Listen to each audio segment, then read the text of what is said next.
One day, in a faraway Murim, two beautiful ladies were on their way to town when they met a guy. The girls stopped him and called him brother. They asked him how to get into the Blue Heart. Then the guy had an idea. He had an app that explained his skills. He chose another bonus option to help the girls. He said it was the road ahead, and they'd be at a sheep-like rock in half an hour. The girls listened to him attentively and were glad that he had helped them. They said they hoped to see him again soon. The guy smiled and said that once you understand how the system works, it's very easy to use. His name's Jiang, and he's a disciple of the contemplation sect in this mysterious world. In this world, having a system is pretty much standard for a time traveler. But even the best system can't do much good if you don't know how to use it. Jiang almost fell into a trap at the beginning, for example. So he traveled back 5 years. But that was wrong. He traveled back 3 days ago. So why hasn't he got a system yet? Then, an angry woman came in and asked him what he was muttering about when she was still telling him to mop the floors. The man said to Jian, "Does he want to eat and drink for free in his house? After all, he has a dog to watch the house." Jiang said he was born to be the main character. From today on, he's cutting his losses and moving out. He sent them away. Jiang threw everything on the floor and walked next to the house owners. He was so mad at them that he didn't even say goodbye. As he walked out into the courtyard, he wondered where he should go. Undecided, he plopped down next to the counter. And then he got hungry. A guy passed by Jiang and handed him a piece of bun, telling him to eat. Jiang accepted the food and thanked the Taoist master. Master said to Jian, "Hey, does Jiang know why exactly you fed him when there are so many underfed kids on the street?" Master said it's because he sees that he's got great bones and a natural talent for martial arts. In less than 3 years, he'll be the best of the Li Hu sect's younger generation. And then, a system appeared in front of him. Jiang said that the joint bonuses are great, and the old man patron and the system in one person. At that moment, Jiang kneeled down and asked the master to accept him as his disciple. The system would issue a reward for him. Xian's fire body would be a huge asset to the Li Hu sect, and the system clearly tailored the rewards to his needs. The second weapon option is certainly good for him, but right now it's more important for him to have a practice technique. Master told Jian that he could become his disciple, but first he must pass a test. Jiang said he'd definitely try to pass it. The master agreed and told him to follow him. But then Jiang realized that the system doesn't just give out rewards right away. It just starts the task? It's all good, though. There's a system in place, so it's no biggie. The master brought Jiang to Lingmao Peak, where he would be trained, and explained that this was the place. Jiang told the master to make sure the guy wouldn't let him down. The master told him that cultivation, perseverance, and/or mining were the best ways to go. By showing these two traits, he'd demonstrate perseverance and pass the test. Jiang promised the master he'd do his best. The master said that if he passed the Mountain Keeper test, he'd be welcomed into the sect. Then a guy came and told Jiang to go with him. After a day, Jiang stayed in the cave and chopped rocks. He said he couldn't do it anymore. He was too tired. But then the teacher came and said to Jian, who gave him permission to take a break, that he still wants to take the test, doesn't he? Does he want to join the sect? Jiang said he's worthless and he'll make it up to the master. He apologized. He really can't dig anymore. The teacher punched him and said that the first few people who came had struggled for months to join the sect. Apparently, he wasted his money. Then Jiang asked him, "What did this teacher say?" The teacher said he's useless and thinks he's some kind of genius. The teacher said that Jiang should listen to him, and that if he didn't start digging, he'd kill him. Then the system showed him, and Jiang said that he realized if the first option's rewards were too hard to get, he'd go for the second one. The master started hitting him and told him to get up right away. But Jiang was exhausted and lay on the ground. But then Jiang realized that he would be killed if he continued like this. Jiang said he's choosing the third option. He's not fighting back. Jiang stood up and said he was going to dig. The teacher said the kid still has strength, but let him keep going. And then the system popped up again and gave him a plus to his physique. Jiang started to feel his strength coming back. Then Jiang smiled, realized something, and got really excited. He figured out how the system worked. The guy told Jiang that he took the job. If he slacks off again, he'll kick his ass. Jiang said he'd work. But Jiang realized that even though the system didn't give him an edge, he was tricked into digging for black coal in the mine again. But now that he knows how to use the system, He can avoid danger just fine. It's time for him to go. But then a guy came up to him and asked if he wanted to run away with him. Then Jiang realized he had a third option, but Rang Huang's reward might be lower, so it might not be as risky. So he decided to give it a shot. Jiang asked the guy what his palin was like. The guy waved at him and told him to follow him. They sat down with a group of guys at a table, and one of them asked how the dig was going. One of them said that he'd be ready in another half a month. The guy said the watch is beefed up these days, so they'd have to wait for the overseer to get drunk before they could escape. But then Jiang saw that all his three choices had converged, and he thought, yes, this is certain death. He had absolutely no use for them. The guy asked Jiang what his plans were.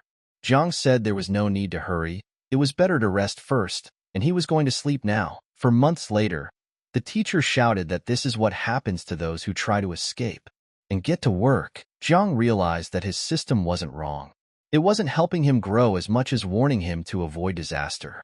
Out of the blue, there was an explosion on the mountain. The system immediately showed Jian that it was acting strangely somehow. He told everyone not to make a mess, but to go with him to the fire. Jiang said he trusts the system.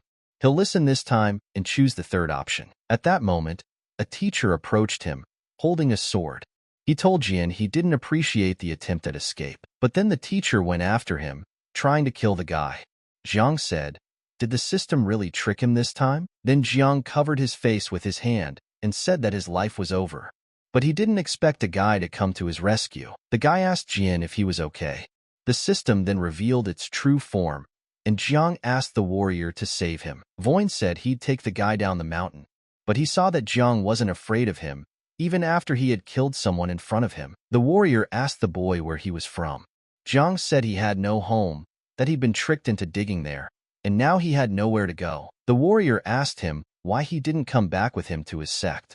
Jinya asked if he really could, and he said yes. When they got to the warrior sect, Jiang was congratulated on passing the qualification test and mastering the sword technique. Then Jiang could become a full-fledged disciple and be allowed to worship the sect.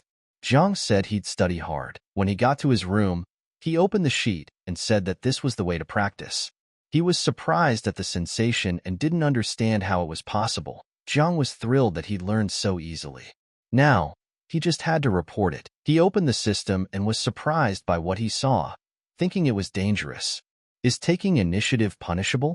He decided to take the third option. Lying on the couch, he thought, what do you mean? He has to lie low to be a wolf in sheep's clothing. And of course, to be as calm as an old dog. Jiang decided that he needed to survive, so he could reap the rewards of the system later on. He said that in this world, the strongest person is the most powerful and can get anything he wants. For the last 5 years, he's been training like crazy in the contemplation sect. With this system, he's set his sights on becoming the strongest person on this continent. But he's not thinking about that right now. Ultimately, his focus is on becoming stronger. The system reacts immediately to any hint that he's in the spotlight. That's fine, but he's got a life to live. As he walked through town, he passed a crowd of people. There was a fight going on between some guys. The man told the guy that he knocked over his glass and he's just gonna leave? How can he blame him when it's obvious he dropped it himself? The man clenched his Kalan and said, how dare the newcomer oppose me? Today, he'll be his teacher and teach him a lesson. Just then, Jiang heard this and broke into the pub. The man asked Jian, does he want to get into this? He advises him to mind his own business. The guy the man was beating up asked Jian why he didn't save him. And then the system opened up in front of Jiang, and he started looking for options. Jiang, of course, didn't know if the speed he had just achieved was considered a fast pass. Jiang said it's all set. As for the young master, and the man told the guy that he would teach him a lesson today. Jiang asked the man, what lesson was he going to teach him? Elder. The guy was very scared and couldn't say a word. Jiang said that he saw an elder nearby, so why should he get involved? Jiang left it all on the side and went to lunch telling the waiter to bring a set lunch and tofu. The waiter already knew that this kid always ordered just cabbage, tofu, or white rice, per bastard. Jiang said that there were a total of 7 selections made today and several awards, which raise his skill level to a higher level. But it wouldn't be bad. If the skill points were interchangeable, he doesn't really understand the point of that skill like painting. Jiang was sitting at the table thinking, when suddenly Brother Liu came up to him, and he asked him, Jiang is here again dining alone. Lu told Jian that the pills he gave him last time helped him very well. Jiang had only been in the clan for a few years, and he had already achieved such success in alchemy. How is that possible? Jiang said it was all thanks to his brother who saved him from the mine, so he was glad he could help him now. Lu said that this result of Jiang's efforts. In addition, he successfully completed all the trial tasks. Jiang said that he was lucky that the trial tasks were not too difficult. Lu said that he always sees Jiang walking around all day long, but his alchemy skills still improved quickly. Jiang realized that although he wasn't practicing secretly, he was clearly cheating. But in this world, is it possible to live without cheating? Jiang said that Lu guessed. Honestly speaking, he is a stupid person in life, so he has to work secretly. Although Lu is very kind to him, he must not reveal the secret of his own system to anyone. After all, there is someone with a higher cultivation than him. Lu said that their sect didn't know much about his talent, and he joined the Blue Heart Hall. Even if he didn't sleep every day, he wouldn't be able to improve so quickly. Just then, Lu stood up and told Jiang that he knew his secret. In a moment, Jiang was surprised and couldn't say anything. Jiang made a fool of himself and asked Lu what he was talking about. Lu said that Jiang got his hands on something while he was in the mine, didn't he? But this something was not for cultivation, Lu said, but was meant for something else, more effective. Jiang said that it was very difficult to hide anything from his brother. Technically speaking, the system really does offer just possibilities. Lu said, why doesn't he direct Jiang to the Velvet Grass Hall? He would be able to climb to the top even faster than him. Lu said that knowing that Jiang was indifferent to fame and fortune, so he wouldn't advise him what he didn't like. But then Jiang saw that his system was completely silent and not offering him any options. And now he was at a loss. And then Jiang went to the clan and a girl met him on the doorstep. She said that her name was Luzi from the Hall of the Water Mirror, and she pays her respects to Jiang's brother. Jiang froze and saw that she was so beautiful. She definitely carried a lot of trouble and danger. Jiang told her that she was mistaken and his name was Wang. And then the girl was surprised and stood in a stupor. As Jian was leaving, a guy shouted to Jian and called out his name, saying that Cheng had asked him to find Jian to play 2 games of Go with him. And then the girl realized that this guy was really Jiang's brother. She asked the guy, is it Jiang's brother? The guy didn't hide it and said right. Jiang realized that this guy was still too young to understand the full horror of such a beautiful girl. Jiang turned around and said with a smile, he just decided to play a little joke on his sister. Jiang told the guy to tell Cheng that he was about to go.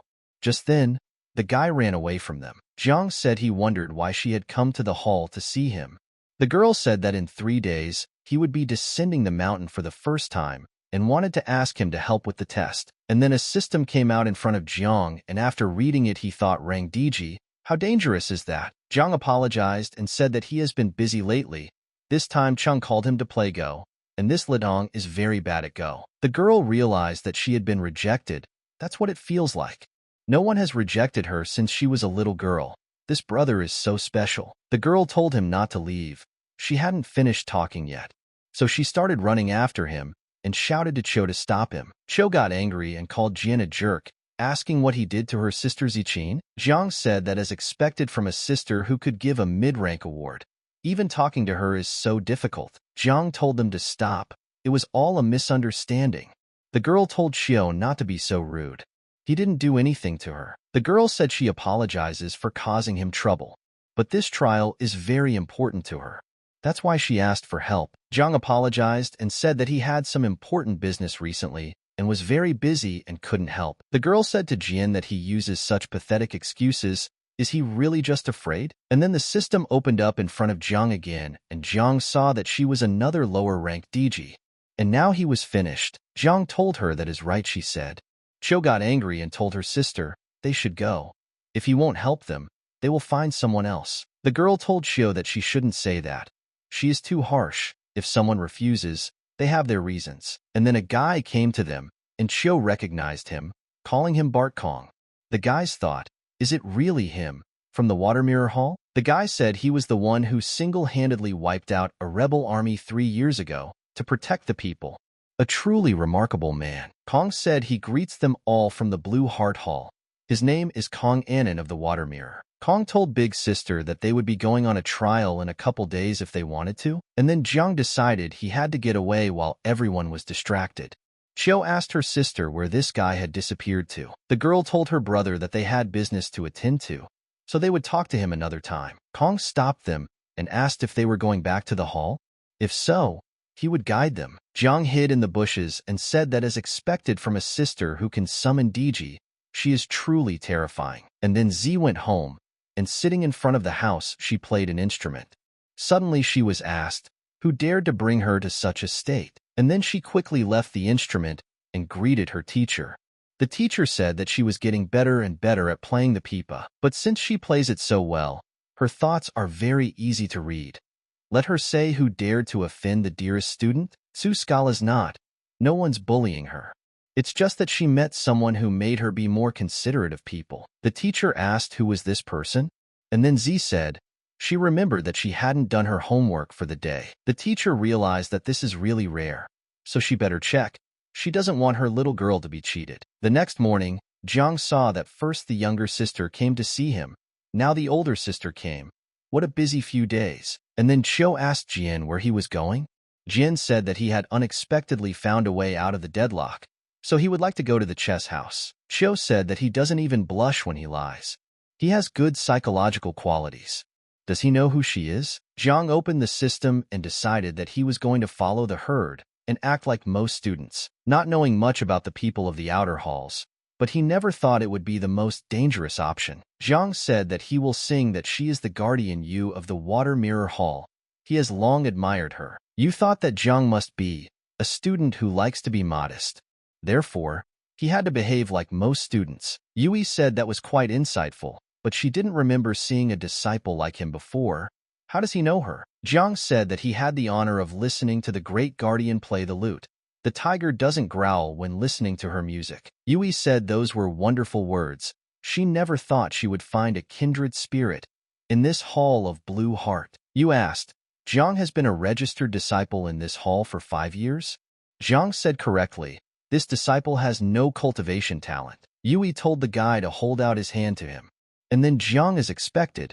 She wants to test him. Reaching out, Yui saw that he was indeed at the 5th level of Qi training. Usually, if someone could pass a sect test, even if they weren't the most talented, they would be able to reach the 10th level of Qi training in a year. He has been in the contemplation sect for 5 years now, but he only has 5 levels of Qi training, which is even worse than useless. Jiang realized that there was nothing they could do about it. His development was different from normal.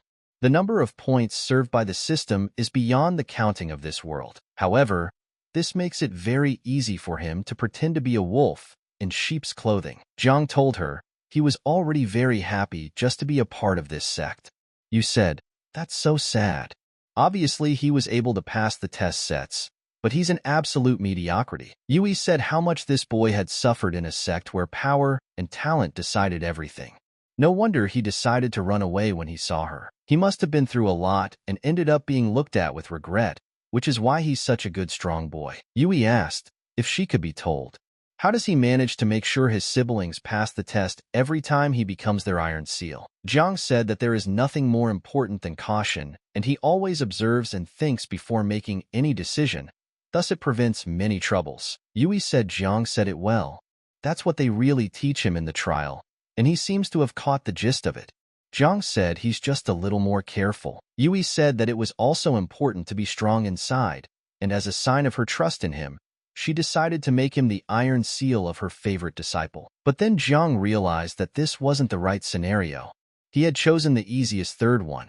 So why was he still in this asshole? For him to become an iron seal for Luzi was a DG rank reward. You asked him, doesn't he want to? And then Jiang opened the system and was surprised to realize that he was definitely finished. If he was an iron seal, option 1 means that if he refuses grace now, more problems are sure to arise later. And option 2 means that if he can clearly state his reasons, it's much better than just poo-pooing, but it's just as risky. And the DG rank level reward wasn't so much for how hard her ordeal was, but rather, if he had decided to help her yesterday. That Kong's brother would have come after him then. Jiang told you that of course not. It was just that the student was embarrassed by the unexpected favor. And then the system said that the assignment option was completed. and a plus award to phonetics. Yui said it was settled then. Have him wait for her at the door of the law enforcement hall in 2 days in the morning. 2 days later, Jiang arrived at the place as promised. And then you met him and shouted to him. Jiang bowed and greeted her. Yui said that he was just in time. He already knew her 2 favorite female students, didn't he? Jiang said yes, and greeted Sister Lu and Sister Fong. The girl thought that the teacher forcibly forced her brother to come here. Was she the one who gave him trouble? She realized that this was what it was like to worry about being hated by another person. It was really bad. The girl said that she was happy to meet Brother Jiang and apologized for causing him so much trouble this time. You told the others to come and greet their brother mentor. Jiang was surprised and dumbfounded, and then 3 other girls came running to him and said that they had come to see the mentor and would obey him. Jiang was ready to give up already. So much to his sister. He would definitely have a lot of problems with them and hassle. You told the others that it's Big Brother Jiang. So this time they should obey him. Is that clear to them? And then they all started introducing themselves one by one. All 3 of them were sisters, and they were all from the same sect. Jiang was surprised and realized that they were all triplets, and the danger was unknown. He said that he would meet the 3 sisters once. You told Jin that she would bother him this time. They have many female disciples in the Water Mirror Hall, and they need a reliable big brother. So if it's not too much trouble for him, have him take some more sisters with him and help them. Jiang said that he understood her and would fulfill her. The triplets immediately asked Jin, what kind of martial arts is he good at? And what kind of weapons does he usually like to use? Jiang told them all to be quiet and not to speak or move until he spoke. Immediately the triplets became all still and silent. Chiu asked, now Jiang agrees to accompany them? So why was he then afraid to accept that day? Jiang said that was then, but now is different. Since he became their escort, he is responsible for their safety. Chiu said, what happens if she doesn't want to? And then Jiang showed her the power and said she could try. Chiu was surprised, and it seemed strange to her. Where did he get that aura from? Is she really afraid of him? Jiang said that they would listen to him on his team and would never act rashly. Did they understand him? Jiang told them to go back and change into more normal cloth outfits. He would be waiting for them at this place in half an hour. 2 points would be deducted for being late. Chiu said, why should they be restricted in their freedom to dress?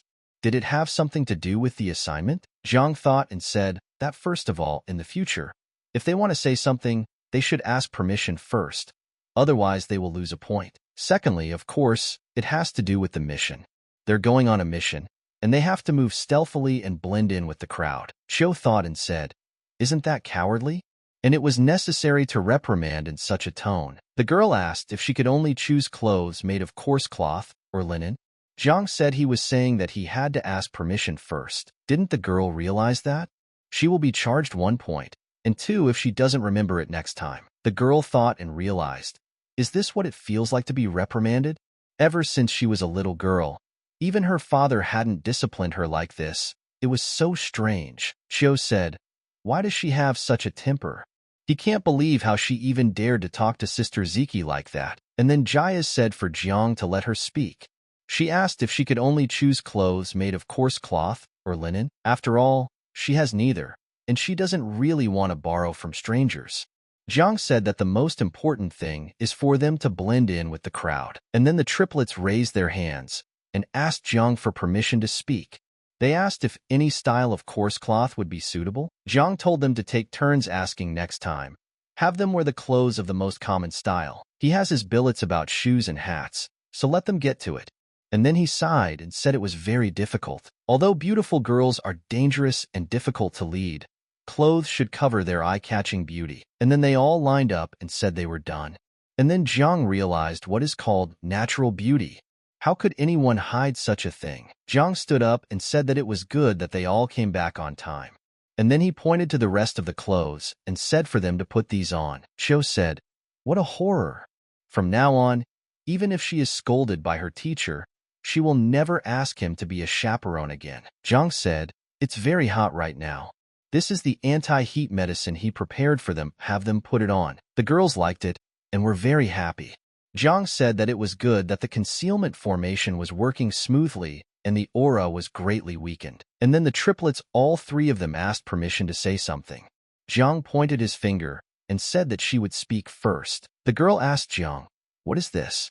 Jiang said, "Haven't they seen it before? It's a cloth for protection from the heat." The girl asked how would it work. Jiang saw that the lives of these ladies were indeed in a different dimension from that of ordinary, everyday people. Jiang said anyway, just let her put it on her face and she would figure it out for herself. The triplets all put these veils on their faces and said it was so cool and smelled so good on them. Ziki said, "What is it really?" While wearing it, you can feel a pleasant smell. And then she remembered that she had to ask permission to say. Jiang told her to speak up. The girl said for him to suggest, "What is the smell of this cloth?" Jiang took out a vial and said that it was his infusion of 100 flowers, the fragrance of which helped refresh their minds. And then the girls were surprised and asked Jian, "Can he make his own honey? Can he show them what this honey looks like?" And then instead of words, Jiang coughed, and the triplets closed their mouths, for they realized that they hadn't asked permission. Jiang said this honey is a vascular and chi tonic, as well as a facial cosmetic. He said he would give the bottle to the one who could do the best job for them.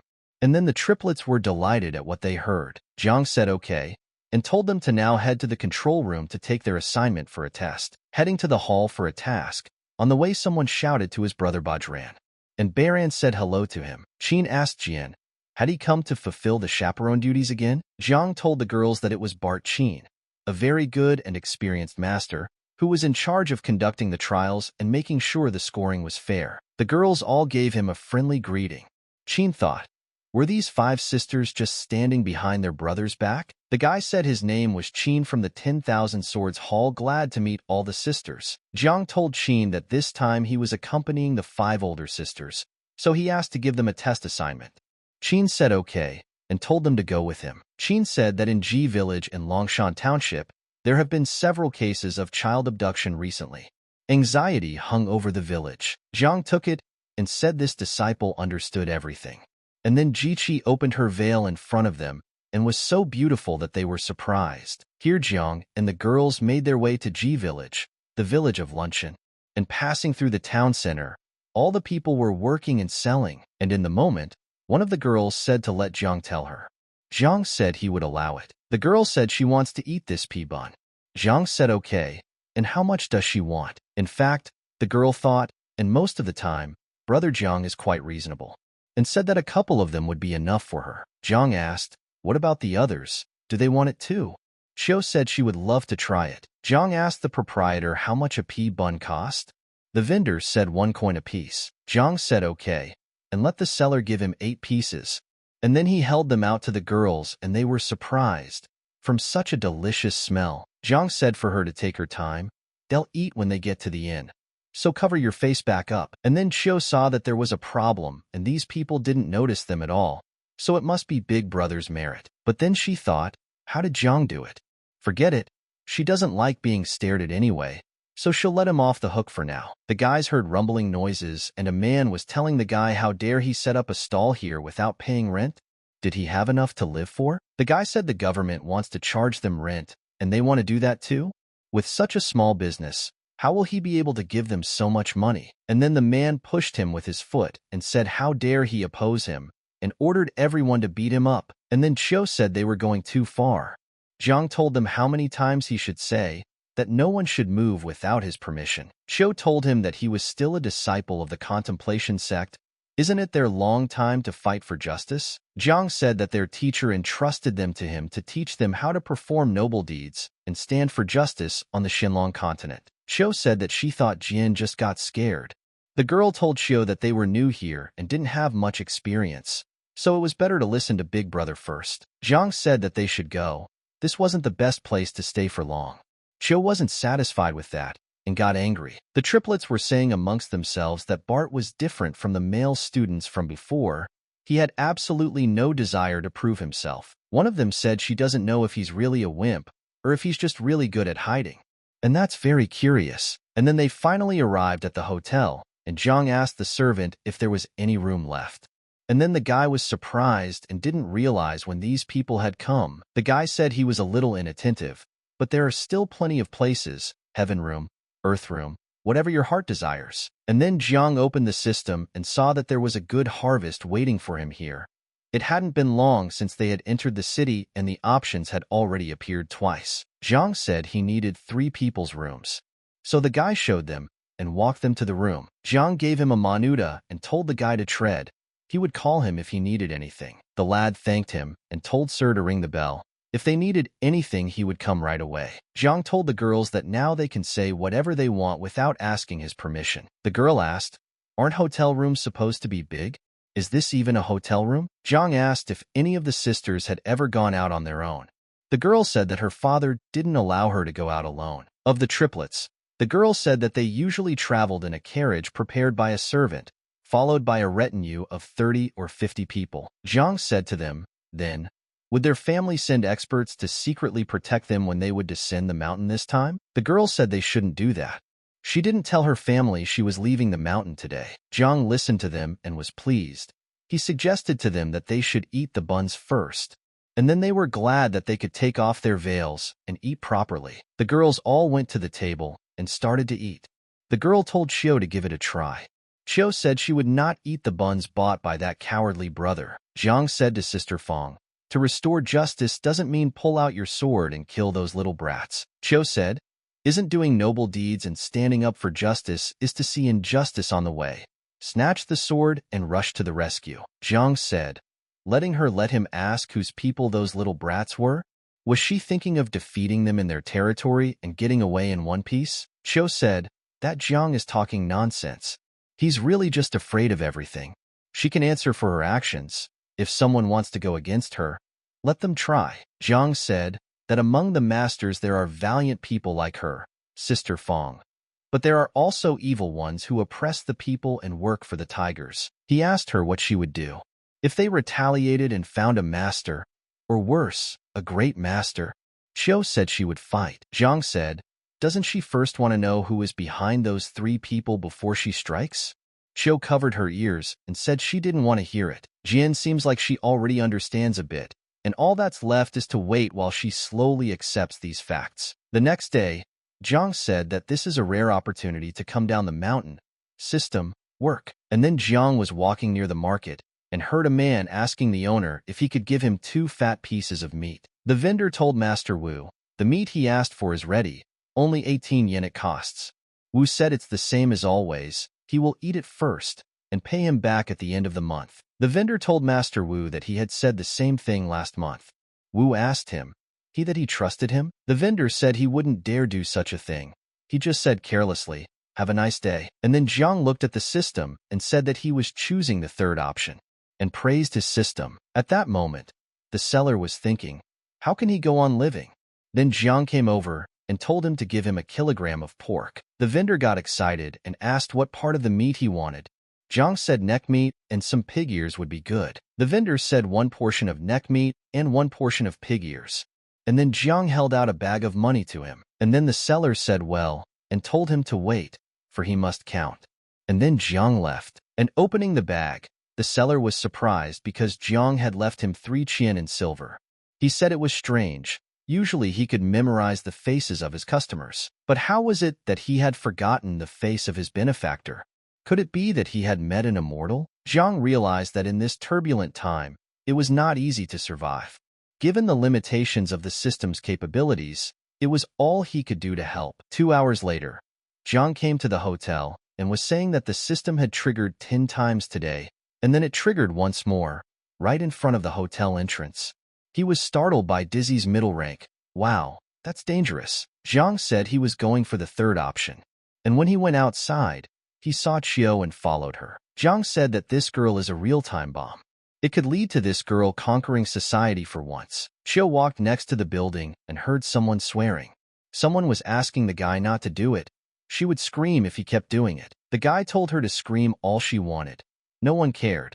The girl said he was a scoundrel and screamed for help. Qiao yelled to the returnee to let the girl go. And in the moment, she pulled out her sword and said she was the bringer of justice. The guy ran off and told her to wait here. If she had the courage, he would come for her soon. And then the girl screamed and begged the gentleman not to leave. It was about money. Qiao told the girl that she didn't have to thank her. She did what she had to do. The girl said to Qiao, why should she thank her? Qiao said that she didn't do anything wrong after all. Jiang watched her and saw how she screwed up. Chiu got angry and said she was kind enough to save her, and she turned around and scolded her. Jiang said that even so, she had him pegged. And then she turned around and said, "What is that smell? So pleasant." Chiu was talking and denying it. She went out to handle their business. How could she be distracted by food? A woman in front of her tripped and twisted her leg. Chiu walked over and asked Madam, "Is she all right?" The woman said that this old lady has a hard fate. Chiu said it's okay. If there's anything she can do to help, let her tell her and she'll do it. The woman asked who the girl was. She's not related to her. Why does she want to help her? Does she want to take her money? Chiu asked, "What is this woman talking about? Helping others, this what people her age should do." So she offered to help her up. That girl has a very kind heart. Chiu asked her aunt how she was feeling. The woman said her sister-in-law wants her dead, feeds her scraps like a pig every day, leaves her sleeping alone in the woodpile at night when she knows she has trouble with her legs. She thinks her sister-in-law definitely wants her dead. This is too much. How could such an evil person exist in the world? She will go home with her to help her demand explanations. The woman said no. Her sister-in-law is known as a cruel woman, very cruel. Chiu said not to worry. With this sword in her hands, her sister-in-law won't be able to do anything to her. The woman said that it is good. The heavens must have opened their eyes to this old woman. But that is why they sent her such a good and kind girl. Jiang saw a crying woman at night, a common divorce, and there are people who do fall for it. And then Chiu started banging loudly and told the angry daughter-in-law to come out. The daughter-in-law said, "What are they banging on about? It's like they want to kill someone in the middle of the night." Chiu said, "Evil woman. Today she will seek justice for this grandmother." The girl said it was strange. She hadn't even noticed her when she first appeared. She also wondered why that old woman had given a secret signal. Just then, the woman beckoned to her sister-in-law. The girl asked Chiu who she was. The matters between her and her mother are none of her business. Chiu couldn't stand it and pulled out her sword and told her not to dare to be so mean. The girl asked her, how dare she pull out her sword? Let her chop her down if she dares. And then the neighbors woke up from such screams and said they couldn't sleep. The man apologized and said they would be right back. The man said to the girls, "Can they talk inside? Let them not make people laugh outside." The woman said, "Why don't they come in and talk?"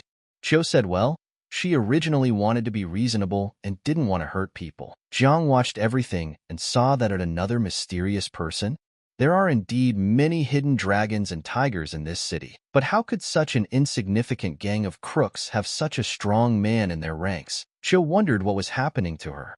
Suddenly, she felt weakness in her legs. But she remembered that when they felt suddenly weak, let them not use their last strength to escape. Chiu fell on the floor and said she felt sick.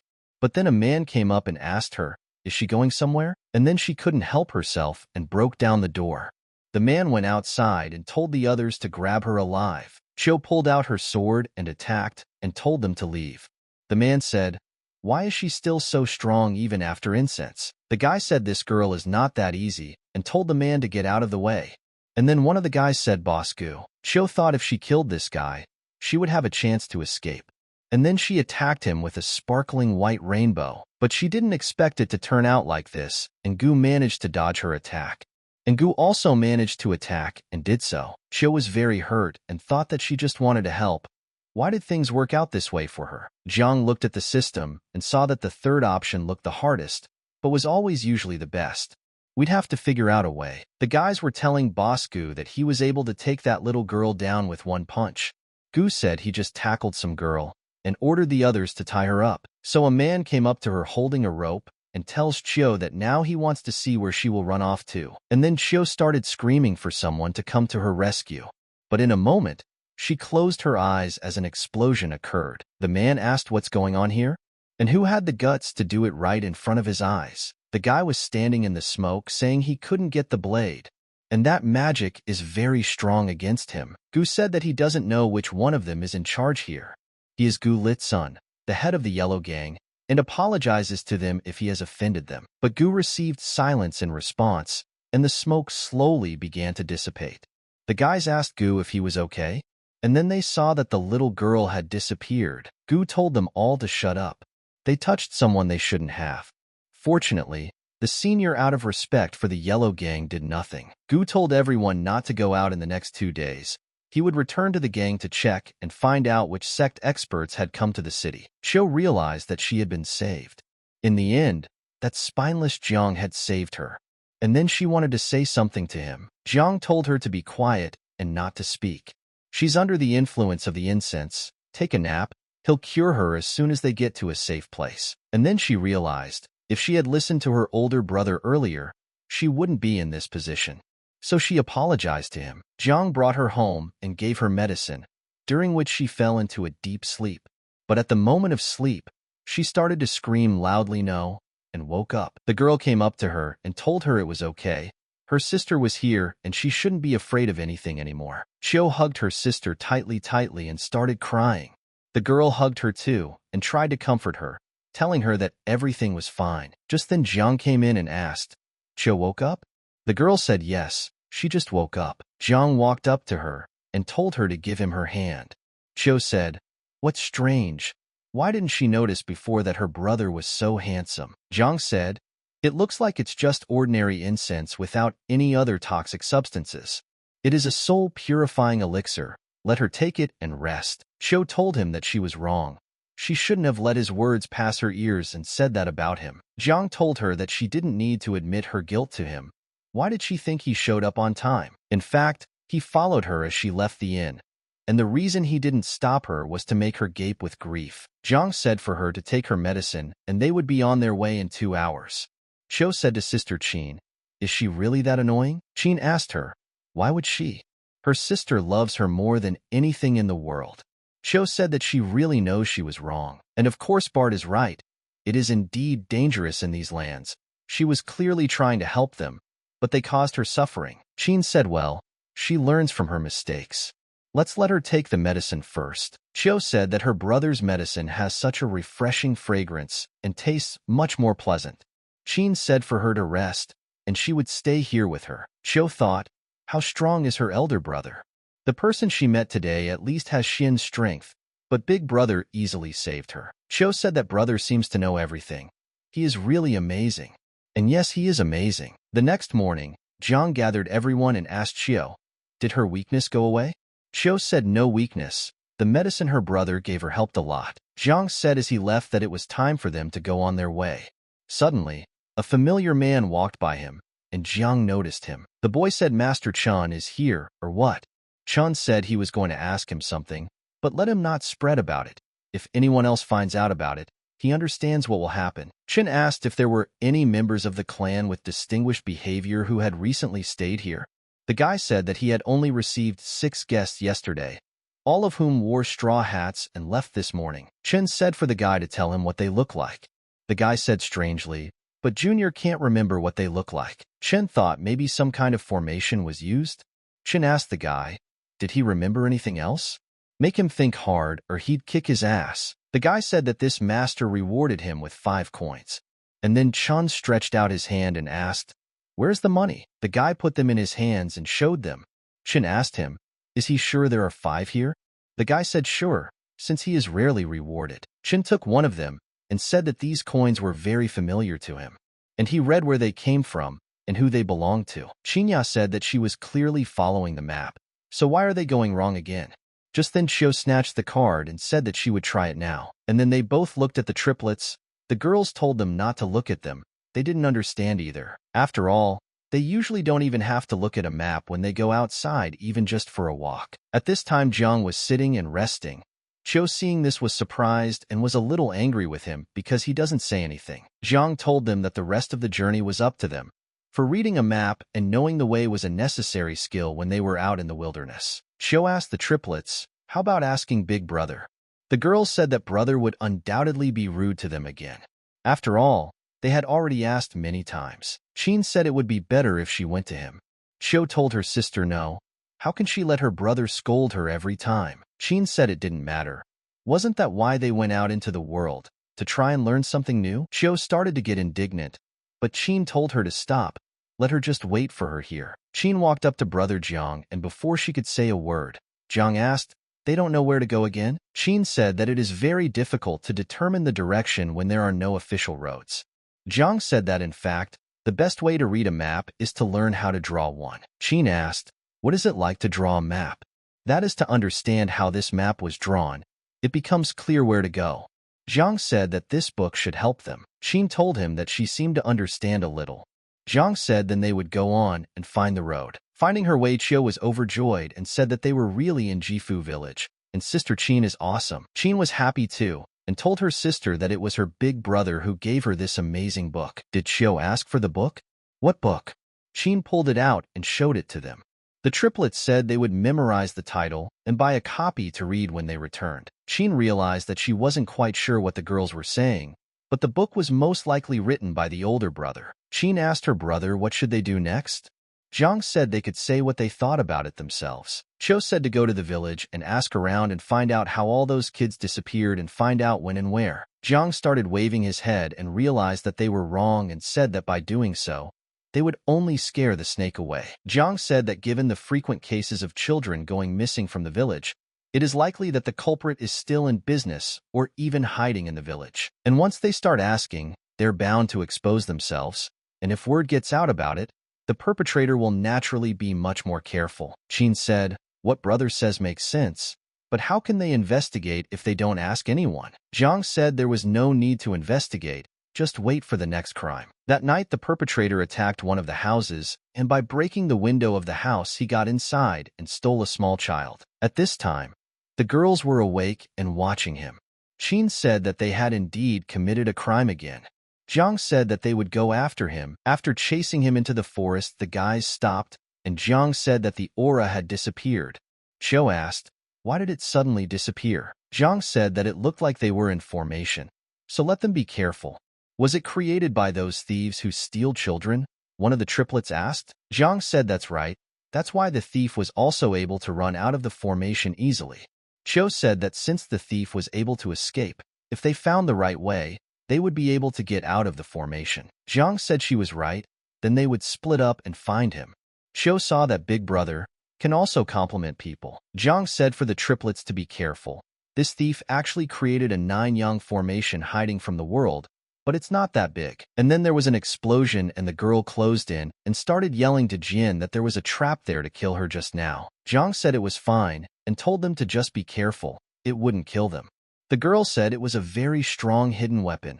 A blow could kill her. The girl told her other sister to watch her every move. It's very dangerous here. Zhang decided to test them and blew discreetly into the pipe. Cho was frightened and asked her big brother what was that sound. Zhang said that he didn't know. They must be the souls of the dead. Have they ever heard a ghost ring a bell? That must be him. Cho was frightened and kneeled down praying that the immeasurable heavenly respect would protect her. Zhang was surprised that an ordinary ice girl like this, who would have thought that she was afraid of ghosts. Zhang told Sister Fong that they had her as a coward before she acted so chivalrous, and now she was deflated. In a moment of searching, the girl asked her sister why she was coming from this side. The girl said she just kept walking forward. The girl said she had clearly chosen a different direction from theirs. As it happened then, the girl thought, what is this formation so strange?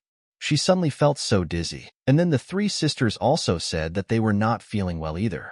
And in a moment they all lost consciousness and fell under a tree. Zhang said that although the formation wasn't very powerful, it was enough for a few sisters who hadn't reached a high enough cultivation yet. But it doesn't matter. He'll be able to destroy the formation soon anyway. So for now, just them laying around. Zhang said that the beautiful virtue is slightly ajar. The fragrance of peace flows out from the dark spring of the beautiful, and the light of infinite spiritual treasures shines through. And then Jiang used all his magic, and with his attack shouted loudly, destroy. Jiang found something on the ground and said, this thief is quite rich. Although it was a low-quality golden spiritual stone, but it wasn't something an ordinary person could afford. It even becomes interesting. Jiang sees that Qin doesn't know how to fight the formation, but so far she has managed to stay conscious through sheer willpower. Jiang approached her and told her to eat this. Qin wanted to refuse, but she kept silent and drank the pill. Qin said that this pill is so amazing. Not only does it have a delicate flavor, but it also restores mental strength so quickly. Jiang told her to go and wake up Sister Fan and he would go and look for the others and bring them here. Jiang found them and was surprised that these triplets even fell in the same pose. Just then, Jiang let them smell one fragrance. The triplets woke up abruptly and asked Jian, "Did something happen?" Jian said it was him and told them to take the medicine first. And then one of the triplets asked permission to speak. Jiang saw that even in this situation, she didn't forget to ask permission. The girl asked Jian, "Was he the one who destroyed the formation?" Jiang said that he didn't know how formations were made, so he thought that she couldn't hold many people. And then the girls said that Bart Jiang was taking them for fools. Jiang asked them, "Are they okay? If yes, it's time to move on." Coming to one place, Jiang said, "It should be here. Those thieves inside won't compare to them, so do it." And then the girls all attacked the cave from where the light was visible. Suddenly, they started screaming for the girls to spare them. The girl told her older brother that it was done. Jiang went inside and said that they had done a good job. Qin grabbed one and said he was the leader of this group. Jiang said okay and ordered the others to be tied up as well. The gang leader told Qian if he wanted to kill him, let him do it. Jiang said there was no hurry for them.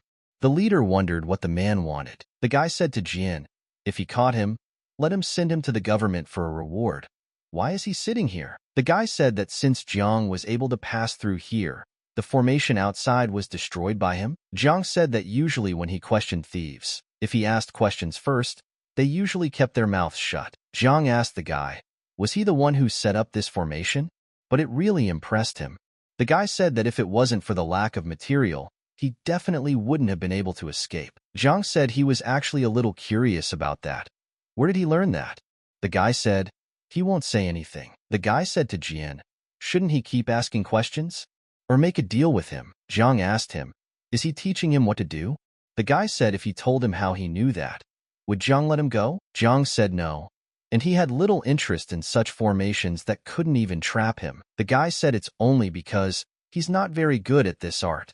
This formation is called minor aging, suppressing the soul. And then the guy mentioned a book, and Jiang asked what book? The guy said he dug it up when he was looting the tomb. It's very valuable. And then Qin came to them and told Jiang Yu that all the thieves were tied up. Jiang said okay, and told them to go. The guy told Jian Yu not to leave and revealed that the formations in the book were really powerful. If they don't believe him, he can show them. Jiang understood that this method was indeed tried and tested. Of course, then it was human nature to rush and fight going backwards. Qin asked what they should do. Further escort them to the authorities? Jiang said for her not to bother. Let her just go to the nearest town and report to the authorities. Jiang asked her, does she know where the city of ZBI is? Qin said yes, because she had memorized it. Jiang saw that this girl clearly had a good memory. Why couldn't she memorize what he was teaching her? This is kind of weird. Jiang told the others to stay here and watch, and he would soon return to the cave for them. Just then the children ran out of the cave and the girls were surprised. Jiang told them to watch them and not to let them go anywhere. The guy asked Jiang how he knew where they kept the kids. Jiang said, why should he tell him that? Guy thought, shouldn't a person brag about how smart they are when they hear a question like that? The guy said to Jiang, isn't he wondering where he sold the other kids to? Jiang said that the guy wanted to say he gave the children away, right? The guy asked Jian who he was anyway. Jian said he was a Wanlu from the Contemplation sect. The guy said that since Jiang knew he was working for Su, why would he get involved? Jiang was surprised and didn't expect his lie to work. And then a system popped up in front of him, and Jiang said special skill points. Reliable. I want it. Of course I want it. Xiao asked her older brother, who is Xiao? Jiang said that they were demon-worshipping people. Xiao asked that these children were sent to a demonic sect. Jiang said, does she really think that, according to her, people from the mechanical sect eat children 3 times a day? Xiao asked, isn't that right? Why else would they kidnap children then? Jiang said of course to raise the next generation. If the families don't give them away, they take them away themselves. Many things in this world are not as simple as they seem, and these things cannot be so easily separated by simply using the words good and evil. Xiao bowed and thanked him, saying that she had taken his instruction into consideration. Jiang asked, did Owen understand what he was trying to convey to her? Let her take her time in her training. Xiao said, even though she is not very smart. Jiang said it's very good that she understands her shortcomings. Jiang saw that the system was very cruel. But how easy it was to get a point from this girl. The guy said that things in this world cannot be divided into good and evil. The brother really had an epiphany. Would the brother like to hear his story? Jiang said he wasn't interested. Let him save it for the courtroom. The guy said he didn't care. He would tell him now. And then the men came and took the thieves. The man said that this time the contemplation sect really did the people a favor. As a token of their appreciation, they set them a table for the heroines and asked them to do them a favor. Cho apologized and said they had urgent business to attend to, so they had to cancel. The security guys said it went by so fast that he didn't even have time to see their faces. And these figures are just beautiful indeed. The man told the others enough. They all look like bandits. Maybe they were the ones keeping people in fear? The man thought about Ms. Liu. He doesn't know when they will meet again. He just hopes they can see each other in their dreams tonight. Qin asked Chiu, "What's the rush?" Chiu told her sister, lest she blame her. Big brother told her to do it. Jiang told them not to mess with the guards. Except for the case itself, they were no better than thieves. Qin said, "How could guards not be different from thieves if they catch the strong and protect the weak?" Jiang says they'll find out later, but anyway, just do what he tells them. Jiang told the girls that they wouldn't stay at the inn today, but would camp here. The girl told them to put up a bigger tent. Okay? They can sleep together at night. An hour later, the girl was saying that she clearly remembered that the tent was set up that way. So why wasn't it holding up? Qin said that if this continues, they will really have to sleep on the ground at night. She will ask her elder brother's advice. The triplet said it's so unfair. Qin said it's okay. He's actually not that strict. The girl said no. This time she has to go. Qin tried to stop her, but the triplets told her to let her handle it herself. They would just wait for her here. Qin calmed down and accepted her decision. And she was sorry that she wouldn't be able to get guidance from her older brother. Jiang didn't waste any time and cooked a meal for everyone. The girls were happy and said it was delicious. And the brother was a master craftsman. Jiang said that if they get an opportunity in the future, he would teach them too. Now they should go to bed early and he'll be on watch. Qin said that it seemed like they had the tent pitched to them by their older brother. The triplets said he was good at everything. One asked, what did the others think? Was it brother who broke that formation yesterday or not? Chiu said most likely. This formation was so strong. How could it collapse by itself? Qin asked, then how did their brother destroy it? Teronishka said that Big Brother is a disciple of the Blue Heart Hall, right? Aren't those who teach formations from the Star Law Hall? Qin said, why don't you just go and ask him his face and sit here and guess together? Qin came out of the tent right in front of Jianyam. He asked her why she was still awake and walking. Qin said that she couldn't sleep, so she decided to go out on duty with her brother as a practice for the future. Jiang said since she wants to practice, she'll have to practice alone. It just so happens that he has some things to do, so he has to go. It seemed to Qin that her brother really disliked her.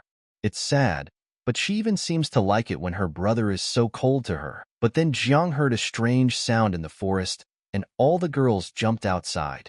Jiang told them to come with him to look. Chiu thought it was something of a surprise. Had Big Brother really volunteered to check what was going on? Going deep into the forest, Jiang came upon a battle of two groups. He said that only the third stage of Qi training was the strongest. Jiang told the girls to all go and break them up, and he would help them with that if anything. Just then, one of the guys attacked and Qin stood in front of the sword. The guy asked her who she was. Qin said she was a disciple of the contemplative sect, and then the guy attacked and said it had nothing to do with the contemplation sect, so let them stay out of it. And so this is what the contemplation sect's decision is. All right, they will remember this. Let them wait. And told the brothers to retreat. And then a girl came up to them and said that she was a gu from the Qinghua family and thanked them for such help. But someone decided to take advantage of this and attack stealthily. But then Jiang came up and saved Qin from the blade. Jiang said that it was what was called a reverse start, so have them watch out for that when they were throwing the opponent back. Qin thanked him for her rescue. She knew that if he didn't block that dart, it would have pierced her chest. Gu said Jiang has great skills, but she hadn't asked what his name was yet. Jiang said his first name is Wang, and his last name is Lao. Gu said since brother Lao Wu repulsed the brigand's attack, she thanks him. Jiang said they would postpone polite words, for her companion was wounded. The girl said no, it's fine. Jiang said he heard that Lan's technique is very effective in treating injuries, Could they enlighten him? The girl said that she was not a master of this art and had not perfected Lan's technique, so she did not want to embarrass herself. Jiang said, well, what a bad memory. The Lan technique is not a technique of the Qingwei clan, but of the Zhaotian sect. And then they were surprised that Jiang knew about it. Gu said that they didn't wish any harm. They really weren't sect disciples. But there are times when they are away from home as a couple. But Jiang interrupted her and said that she didn't need to explain it to him. Jiang said that he believed that this was a good place to stop. They had only recently met, and now that they were okay, they would be the first to leave. Gu said for him to wait for a moment. His real name is Li Fuqing. He is a disciple of the Xuan cult. He's also the son of the cult master. Jiang stopped and realized that this was correct. A demonic cultist? On top of that, also the son of a sect master? Isn't the catch too big? Li said Brother Wang is right. It is not honorable when people save their lives and they cheat them. The triplets asked their brother, what kind of cult is Xuan? Jiang said that it must be a demonic cult from Huainan. The triplets said they heard that all demonic cult members have 3 eyes and a mouth full of sharp teeth, and with such a long tongue. Jiang said that it's all just a folk legend. The people from the demonic cult are also human and don't have 3 heads or 6 arms. Li told Brother Wang. He hopes he now understands his difficulties and why he is trying to hide it. Jiang said he understands. But why did Brother Li come to Jiangbei hiding his identity? Li said that he wasn't going to lie to him. As the son of a cult master, everyone had high hopes for him. But when he was ready to learn the inner teachings of the cult, he learned on inspection about his weak young body. Lu said that later his father became more and more frustrated with him, and his 2 brothers gradually distanced themselves from him. Jiang thought that this guy was born into a big family, but without talent. His father is disappointed and his brothers think he is already buried. But there is a woman beside him who is willing to go with her master to the end, Jiang said. So he went all the way to prove himself by building a career in a foreign country? Li said right. He's going to impress all those who look down on him. Jiang thought that from his point of view, it was fine if someone looked down on them. Shouldn't they be made to pay for it? Li said that now he can't even beat these village vagabonds. What kind of career building can we talk about? Jiang said he wondered. How did Brother Li and these thieves fight? The girl said that they were passing that day and saw some tramps bullying an old farmer, and they took action against them. Jiang said that Li was born in a demonic cult, but open and responsive in his actions, a true model for a hero. Jiang told Brother Li that maybe his father isn't as indifferent as he really thinks. Unless, of course, he's wrong. This isn't the first time they've been attacked by thieves for helping others, right? Jiang asked him. Was this the first time they had traveled this far? Li said yes. They were all brought up in the mountains, studying and rarely went out. Jiang said that they think that on their first trip they safely traveled all the way from Huainan to Jiangbei because they are capable of it, not because they have someone to protect them. Li said it's the 3rd uncle. He must be the one following them. Jiang asked, what other 3rd uncle is there? Li said that he was the only person in the entire cult who was still kind to him. After learning that his cultivation was wasted, his father soon abandoned him, and only his 3rd uncle continued to support him. He not only trained him every night, but also gave him many herbs. But unfortunately, he was too hopeless, and after studying for a long time, he never got results. Jiang asked, who is this 3rd uncle to him? Why does he treat him so well? Li said the 3rd uncle is his father's brother. He watched him grow up. Since he was a baby, he always took care of him and his mother, who, to put it mildly, was dragged into this case because of him. But then Jiang confused and could not understand where he started.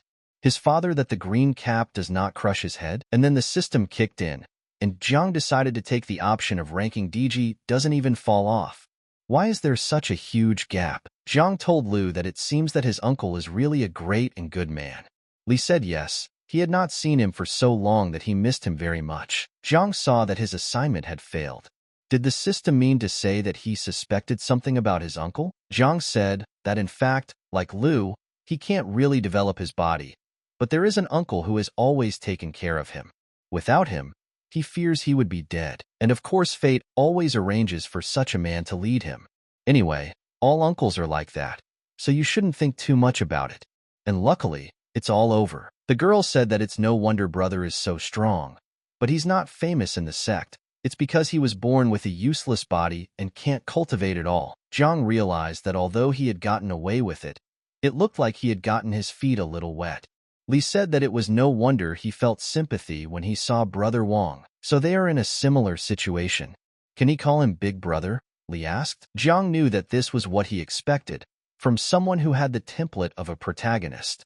A few phrases are enough to trigger options comparable to these beautiful sisters. Jiang told him that he couldn't let him call him Big Brother. They're just casual acquaintances, after all, and Jiang will give him one piece of advice: don't trust someone you've just met, and when he doesn't even know his real name. The girls were frightened because the situation was getting heated. Li said that he would definitely remember this instruction. Jiang said that their meeting with him was clearly fate, so he would give him one more piece of advice. You don't have to train to become stronger. Jiang gave him the book and told him to try reading it. Maybe it will inspire him. Since it's a template protagonist, and the system asked him to help him. And now he will leave behind a positive impression. In any case, sooner or later he will succeed. Li said that Brother Wong is a very strange person. The girl said that he said that was not his real name. Li said that a name is just a word to address a person. Let's go. First, let's find a place to heal her wounds. As they left, all the girls raised their hands with interest and wanted to ask. Jiang told them to take turns speaking. The triplets asked why they were here to rescue people from a demonic sect. And how did he determine that they weren't from a cult? Jiang said that was without comment. And then they suggested that they would massage his shoulders and someone would take care of his feet. Jiang got angry and said that he would count to 3 and downgrade anyone who made a scene again. Jiang said that before they go back, he wants them to memorize 3 rules. They can talk about everything they've learned, but don't talk about the people that Jiang had something to do with it. 2. Don't recommend him to others. After returning to the sect, they would each return to their own school and never see each other again unless something unforeseen happened. Qin thought that every time being under her elder brother's gaze was so scary, but it was also very pleasant. Jiang also noticed that it wasn't bad either. His gaze attack with mental suppression was really working well. Jiang said that of course he had no way of forcing them to obey. He just hoped that they respected each other well enough. Chiu said that it turned out that in Big Brother's eyes, they were nothing more than acquaintances. But he's so cute. Jiang said that he hoped that they could memorize the above 3 rules. Back to the sect. When they came to the sect, Jiang told them to return all the things he had given them: the straw hat, straw shoes, and veil. Jiang remembered and said that before he left, he said that he would give them a reward. This time they all did much better than he expected, especially Sister Liu. She has been a great captain all the way through and has been very positive when faced with a challenge, which is a rare quality he hopes she can maintain. Qin took the gift and said then she respectfully thanked him. Big Brother. She thought it was strange. Obviously she was being praised.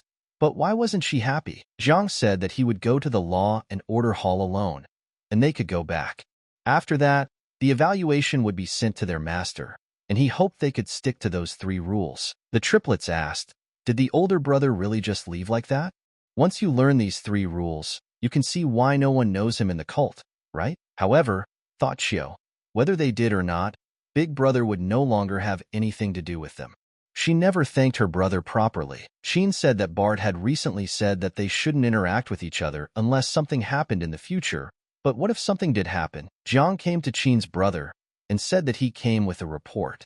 Qin said Buren came back. 1 minute. Jiang said that the mission was a success, and in the course of it, he learned something that he should report to his brother. Qin asked, what is it? Jiang said, what he figured out is that this disappearance of the children from the village is related to Sue, and he thinks they might make their move in the near future. And then the system said mission accomplished, and control is in the air. He finally waited for another special skill. How hard it was to get them. Did Qin say that it was really Xiu? If so, then he will report it to the sect. Jin said then he would thank him for the favor. Jiang realized that before the sect could intervene, he needed to get some more useful items. Jiang said that special skills are really powerful. Just 1 point, and his ability to control himself in the air becomes much stronger. And since that thief had told him that the secret book was in the back of the mountain, it would be disrespectful of him not to come. The humidity in this forest is quite high and the grass here is obviously much darker than elsewhere. This must be the path he most often took. Then a tiger crept up behind him and started growling. Jiang tried to chase it away and told it not to interfere with his search. But then the tiger got angry and attacked him. Jiang used his powers, and in a moment, the tiger turned into a pet. Jiang knew that normally a tiger should sneak up from behind and wait for an opportunity to attack, but this one seemed a bit stupid. Maybe someone had raised him? Jiang ordered him to lie down, for he had something to learn from him. Immediately, the tiger obeyed him. Jiang asked the tiger, "Are the things located here?" The tiger remained silent and pointed with his paw. Jiang petted it in return and said, "Good job." Just then, a system popped up in front of him, and Jiang knew it. It's true what they say. It's better to underestimate any cultivator. But now I can see why he told him so easily. He wanted to trap him. You'll have to be more careful in the future. And he saw a swamp and used his potion. In the swamp was a black meteoric scolopendra. Grabbing it, Jiang was surprised.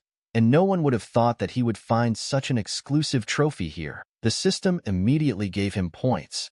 Jiang said that since the task was over, it meant there were no more dangers. Great. Opening the box, he saw the stones, water heart formations.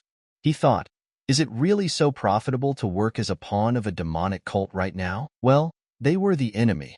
Now they're his. It looks like something is written, but nothing is clear. He will have to go back and calmly start to sort it all out to understand it properly. Jiang closed the book and asked the tiger if he should kill it, so it wouldn't give anything away.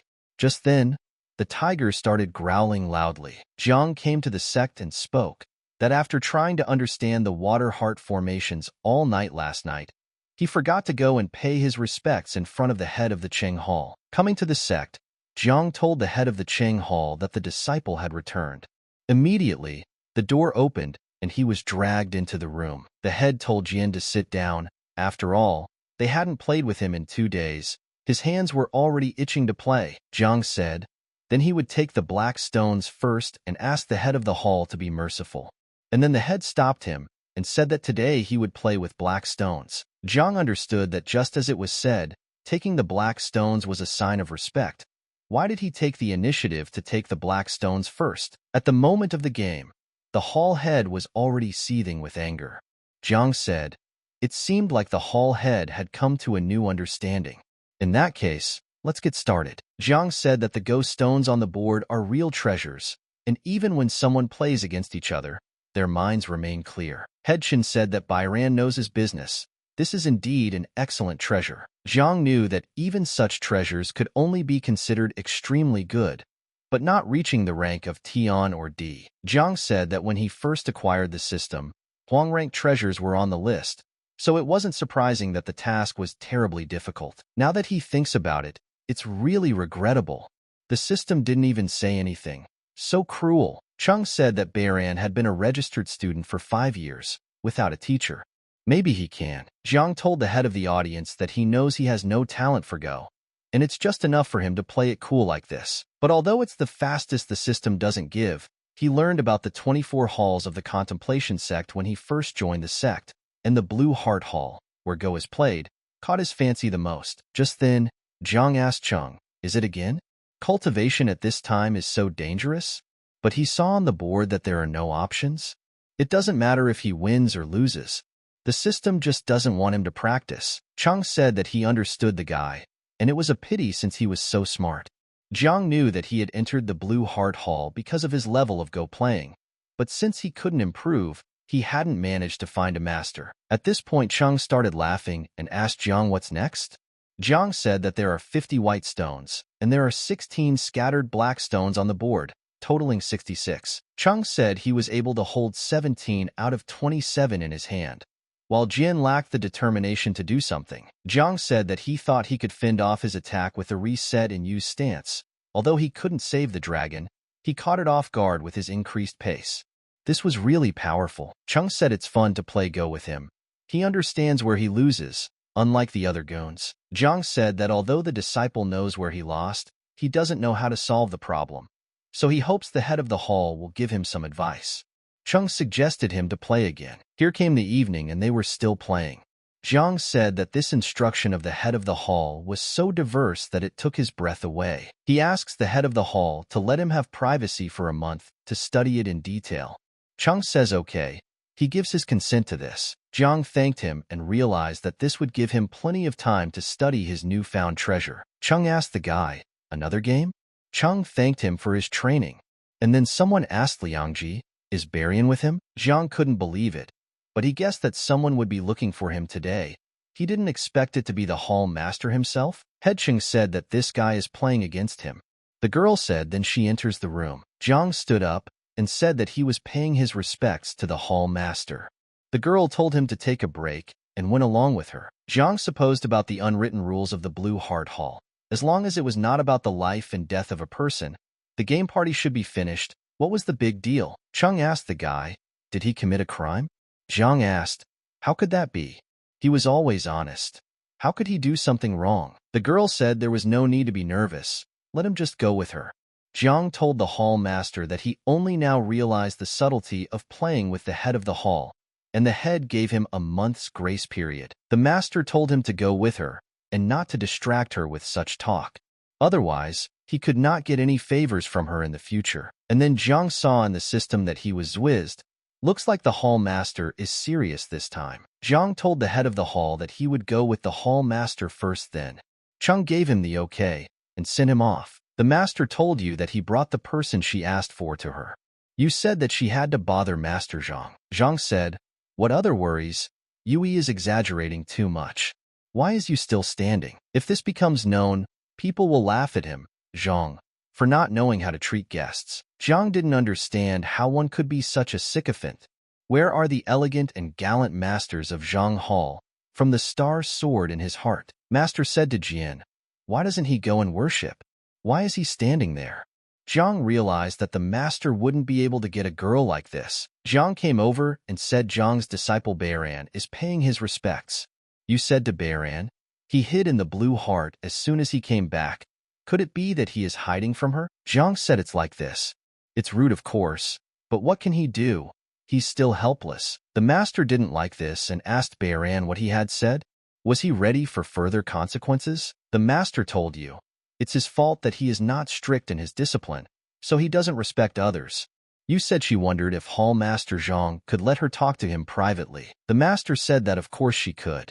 As he left, he told Jian not to dare to speak like that again, or he would be punished according to the rules. Yui said that the girls told her about everything that happened on their journey, and they did a great job. Zhang thanked her for the praise. You said that he rejected her so firmly. Is he afraid that she will force him into the path of cultivation? Zhang tried to say something, but you interrupted him and said that of course she understood. His maturity far exceeds his years. She appreciates that a man has ideals and noble outlooks on life, and that he stands firmly on the path he has chosen. Let Zhang not be afraid. She won't force her ideas on her anymore. Zhang thought, what the hell? These girls were talking about him. Zhang thanked her for understanding. Those words would be engraved on his heart. You wished him good luck and decided to leave. Zhang was surprised that it ended rather abruptly, but he felt relieved that she wouldn't pester anymore. You left saying that she had to bother Hall Master Zhang today. Master said she was too kind. So she talked to Beiran? Yui said that he is a good student, and it seems that the Blue Heart Hall teaches well. She has things to do for today, so she has to go and will come back next time. Master said she overpraised him, and he will see her off. Zhang said he's a suck-up and it's love that makes people submissive. Master said next time. There will be a next time. Master told Beiran that he did a good job this time. He gave the Blue Heart Hall a boast. It's to his credit. Master said that you had a good impression of him. Get to know her better when he had the chance and have her invite her here. But what he means is to get along with other halls and learn from each other. Zhang said that the disciple understood him. At this time, the men were celebrating something, and the man asked Dallin, has he set the nets yet? Dallin said, how could he disobey Master Cheng's order? All the units under his command had been scattered, and no one was left behind. The man said it was a good thing. Dallin asked Master Chun, what exactly did these people do? Why all the fuss? Dallin said that he heard that it was Boss Gu who ran into trouble. Chen said that they were the ones who blindly rushed to check the opponent otherwise. Dallin said, what do they have to be afraid of? Their gang boss is still a great master. It's worth checking him out first without acting rashly. Just then, outside the door, the guy tells his brother that there is news that 6 men have entered the town. They all wore straw hats with the same features described earlier. Chen smiled and asked where are they now? Li said that previously they had no choice but to split up, but now they were finally all together. They would have to be careful from now on. The girl told her brother that she does not like this straw hat. It is ugly. Lee said, what is she talking about? Even a man as experienced in life as Bart Wong wears it, which means it must be useful. They were just too conspicuous on this trip, and that's why they caused so many problems. So they will be careful from now on. The girl said okay. She would listen to her brother. The boy told Mas Chun that it was them. Chun said 6 men, all wearing straw hats and straw shoes, and the woman is quite beautiful. Chun said that it was a copper coin that they had previously used to buy soy-infested vegetables. It is indeed a sambao coin. There is no mistake about it. Chang told the guy to go and find some people and do something around them. The guy said he would do it right away. Chung bowed and asked the deputy gang leader what brought him here. The deputy said that he had heard that the one who defeated Master Gu was a teenager. The deputy said he had to confirm it with his own eyes. What's the situation now? And then the guys started trashing the vendors' merchandise and saying how dare they open a store with such terrible sesame paste? The seller prayed that they would not break anything. He would bow down to them and plead for it. And then the robber told him to get out of here. Lee had seen it all and realized that they had so many problems along the way, they should keep a low profile. But this situation he did. Lee remembered what Jiang had said, that they thought that on their first trip, they had safely traveled all the way from Huainan to Jiangbei. Were they capable of that? The boy thought. If his uncle really did send someone to watch them, then there seemed to be no harm in taking care of it. Lee told the girl to go and help the old man. And then she stood in front of them and told them to stop. How dare they interfere in this? This is too disrespectful to their gang. The deputy told him to call for more people. At this time, Lee watched the battle take place. Suddenly, through the dust, he saw the sword, and he was surprised. That's when Lee got on the battle pile too, and told the guy to be careful, and fought along with him. Lee said he was Gu from Qingyue sect, and he thanked him for his kindness and help. The guy said no problem. His name is Zhou from the Miao Miao sect. Nice to meet you. Chung said that this is a heavy heavenly Zhou sword. The most popular young disciple of the Miao Miao sect. Why is he here? The deputy said strangely, looks a little familiar. The deputy told Chung to order them to retreat. Chung asked the deputy head, what did he see? Was it really him? The deputy said no, that person beside him, the third son of the Shuyan cult head. He had seen him at the last Lion March, and he couldn't be mistaken. Chung asked, what was the third son doing in their little place? Could it be that that incident had been solved? The deputy said maybe someone is not sure about them and wants to use the third son to get rid of them. Or maybe he just wanted to remind them of his presence. Otherwise, why would he have done so many stupid things earlier? Chung asked if he should go and make contact with this third son. The deputy said no. They would wait for him to come to them himself. As for this third son, let him send some guys to guard him and let nothing happen to him on their land. That evening the girl asked her brother. He has been studying it for days on end. Is this book really that interesting? Gu said that it was not only interesting but also very impressive.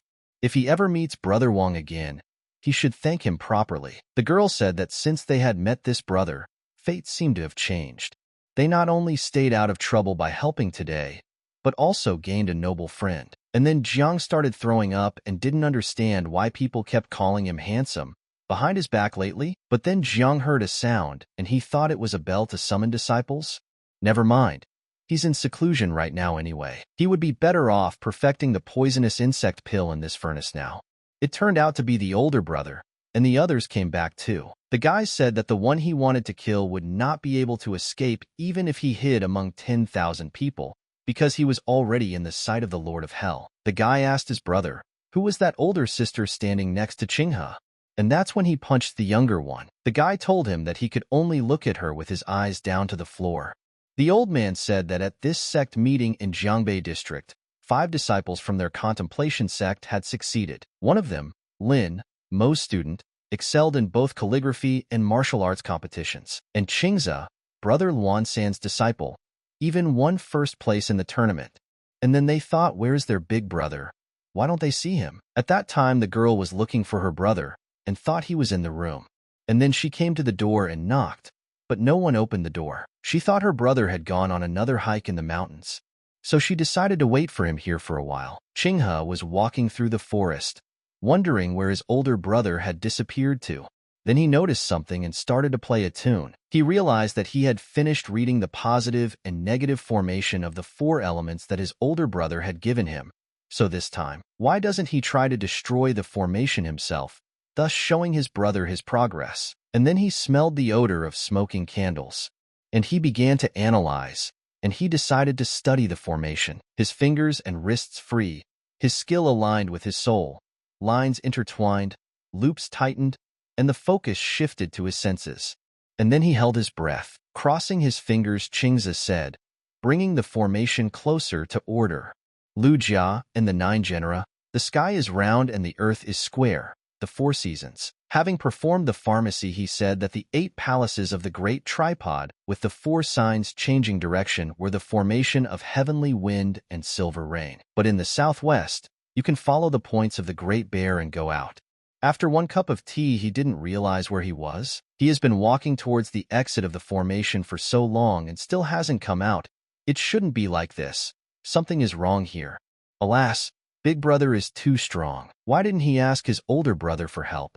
But then he was afraid, because someone was following him. Here, Qingzi pulled out his claws to take no chances and decided to defend himself. But in the moment, he couldn't believe that his defense didn't work. This guy wouldn't back down and decided not to hesitate and attack. And then his attack worked, and Qingzi flew backwards. Qingzi wondered why it was having no effect, and continues to fight to the death. And then Qingzi used his sword to defend himself, but was surprised by such a strong attack, in which he fell down and lost his sword. And then he started to hear a voice as he was told to wake up.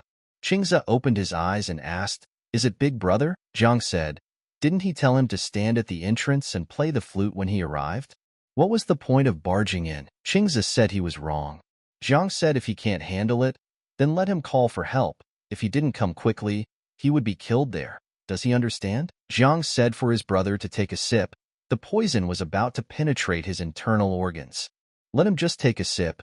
He doesn't need to drink it. And then Zhang punched him a couple times to bring him to his senses. Junior said he didn't need to hit him a second time. Zhang realized that it didn't matter. He finally got a good little brother that the system didn't pay attention to, so he would quietly train him. For years ago, they were told that there was a rule in the contemplation sect that every 2 months he had to come down from the mountain to pass a test. One of the reasons for such a rule was to make sure that the disciples weren't stuck on the mountain all day and night and didn't know anything about the ordinary world of humans other than cultivation. That's when they confessed to him that they were in love with him. That's when he realized he was screwed and needed to stay away from girls. Zhang told her that she was like a little sister to him, nothing more. The girl said it didn't matter. One day she would make her older brother not see her as just a sister. And then the golden youth came upon him, and Zhang thought it would be easy to kill them. But he is afraid that their fathers will be looking for them. If you kill them, you will have to kill their elders as well. Zhang said that the value of the newspaper idea, they should realize, make a lot of money. The golden youth thanked him for the story. Zhang said he could teach him how to properly bond with his sister. He could try. The guy said he was asking him to duel with him, and only the winner would get the right to be with his little sister. Zhang has already said that he doesn't like her, and then they decided everything in a duel. Zhang said that Qingzi understood nothing but physical persuasion. Qingzi said that it turns out the younger sister was attracted by the hidden power of the older brother. He lost. He hurt them today, and he is willing to do his best and help them. Zhang told Brother Wu that there was something he had to ask him about his strength. Hoped he wouldn't tell anyone. Qingzi said not to worry. He has learned of his knowledge and strength, and he admires him for it. He Wu Qingzi swears to the heavens that he will never reveal his brother's strength. Qingzi said that Big Brother looked so grief-stricken, truly treasuring the friendship, as expected of his perfect brother. Qingzi said that he had won the competition among the sects of Jiangbei district, and he was here to inform them of his joyous event. Zhang said, so that's why he dared to break into the formation? Qingzi said that he mainly wanted to show his brother his progress, so he did it. Zhang said that winning the competition is a happy event, so he won't talk about it much, but next time let him remember the time when he is confident. Zhang realized that joining the contemplation sect had actually saved his life. Qingzi said that he would remember it. Zhang held out the medicine to him and said that it was to eliminate toxins. Whenever he ate poison, this tea would make him vomit it out immediately. And since he ranked first in the tournament, he would definitely be given more resources. and some people would inevitably be jealous. Jiang poked him and told him that it was a shadowless dart he had used a while ago. It was invisible and silent. Let him take it away and practice. Jiang told him to sit down and tell him what was new at this meeting. Qingzi said that he met a master named Zhou at this competition. Jiang asked, "Is he also at the peak of the 9th rank?" Qinghe said that in terms of cultivation, he is on the same level as him. Jiang remembered that even though they had started to cooperate in the beginning, however, he had started to consider him as his true younger brother afterward. Qinghe said that the 2nd-rank predator thunder-winged fox had recently settled in the birch forest. Jiang said to watch him and let him know immediately if a beast above rank 3 appeared. Then he would give him a formation that would help him break through. Jiang told the guy that here were the materials he had to find for him for the next month. Jiang said he should go back because he had some business to attend to. Qinghe said that he had an unpleasant request, but he didn't know whether he should say it or not. Jiang said then let him better not speak. Qingzi asked if he would let him speak. Qingzi said that he had recently developed a set of fighting stances, would like to ask his brother for advice. Jiang said his words sounded confident. Okay, he will play with him. Qingzi said. He apologizes to him in advance. And then Qingzi gathered strength and attacked with hundreds of petals circling in chaos. But Jiang just stood still and grabbed his sword with 2 fingers. Jiang said it was too slow. Jiang said it was still a good technique, but he was just too slow. And why was he standing still while he threw the darts? Wouldn't it have been more effective to throw them during a sword attack? Qingzi said that he couldn't do it yet. Jiang told him to tell him how much he had practiced. Qinghe apologized and said that he didn't seem to be very good at it. He would go back and practice 800 times. Jiang told him to be careful not to wander into the formation again on the way. Otherwise, he would take a month's worth of pills off him. Jiang is afraid if he praises him, his self-confidence will skyrocket. It's better to teach him with a whip. When he got home, Jiang heard someone shouting to him. And turning around, he saw Qin standing in the bushes. Jiang asked her what she was doing. She had just returned from Van County and brought him some souvenirs, which she left in her usual place. Qin turned around and said that she would go and wished good dreams to her older brother. Opening the gift, he saw a mica ruff. 9 generations. Wow, she is able to find something like this. Qin was happy that her brother had said 4 words to her today. He even took out the gift she gave him in front of her. So it must be a mutual love. Qin said that 4 years of observation had not been in vain. Brother is very reserved, and it's impossible to approach him when there are many people around. But even this kind of restraint is worth it. One moment, the older brother is in a good mood between 1 and 3 o'clock in the morning. She should make a note to that effect. The next morning, Jiang walked up to the office and knocked, asking, "Hall Master, did he want to see him?" Jiang came in and said he was paying his respects to the Hall Master. The master told him to sit down and have tea with him. And then Jiang noticed the mug that Yui had been drinking from, and it was lying like an exhibit on the shelf, and the master. Jiang thanked him for his time. Mater asked Barian how the case he asked him to do last time was going. Jiang told the master that he didn't know what to say when he was so reckless to go to Protector Yu. Master said, didn't they say last time that they would deepen the relationship between the 2 halls and develop together? Jiang said that they are studying the art of Go after all, and the Water Mirror Hall is studying music. So how are they going to develop together? Master said no. Why can't they? It's all about finesse. There's always something in common. Or maybe a martial arts sparring session would be appropriate. Didn't Jiang say last time that he wanted to apply for another training place at the back of the mountain? If he does it right, Master will ask. Jiang said that no matter how much he didn't want to, it was too dangerous to face the sisters from the Water Mirror Hall, who could trigger a rank D task with every move they made. And then the system came out and Jiang said he knew it. True love is really an ass. Jiang said that he would do as the master said. At this time in the Water Mirror Hall, Qin was playing an instrument, and all the guys gathered in front of her to listen to her. The brothers said that the little sister's pestles are really amazing. The big strings sound as loud as rain, and the small strings sound like a whisper. She said that she had purposely played a few wrong notes, but no one pointed them out. If Brother Jiang was here, he would have given her a stern and displeased look and said that she was clumsy. Obviously, she should be upset. But why is her heart beating so fast at the mere thought of it? She really wants to. The triplets came in and said that they had very big news. They saw Brother Jiang come to the Water Mirror Hall. Qin rejoiced and asked, "Is it true?" The girls said it was true. They had seen it with their own eyes. It seems to be in the direction of the mirror garden, said Chin. Why don't they go and see? We can consider it a chance encounter. It's normal to run into each other in the water mirror hall after all. Chin said okay, then they will call Chiu to join them. Just then Jian was met by a guy and asked what is he doing here? Jiang said that he is a disciple of the Blue Heart Hall. He is here to see Protector Yu. Please inform her. The guy told him to stand over there. Jiang looked and saw a line of people standing to see her. The guy said that they were just like him. They were ordered to come here. Jiang realized that when the top beam was bent, the lower ones would also warp. No wonder the male disciples are willing to kill for their beautiful sisters. It's all in their heritage. How many men per girl are there in this sect? That's a good thing, though. Since so many people are waiting, he thinks they won't be able to see her. Just then, someone asked Baran, what was he doing here? Jiang now realized that this world was really full of malice towards him. The guy said that this disciple is here to find her, Protector Yu.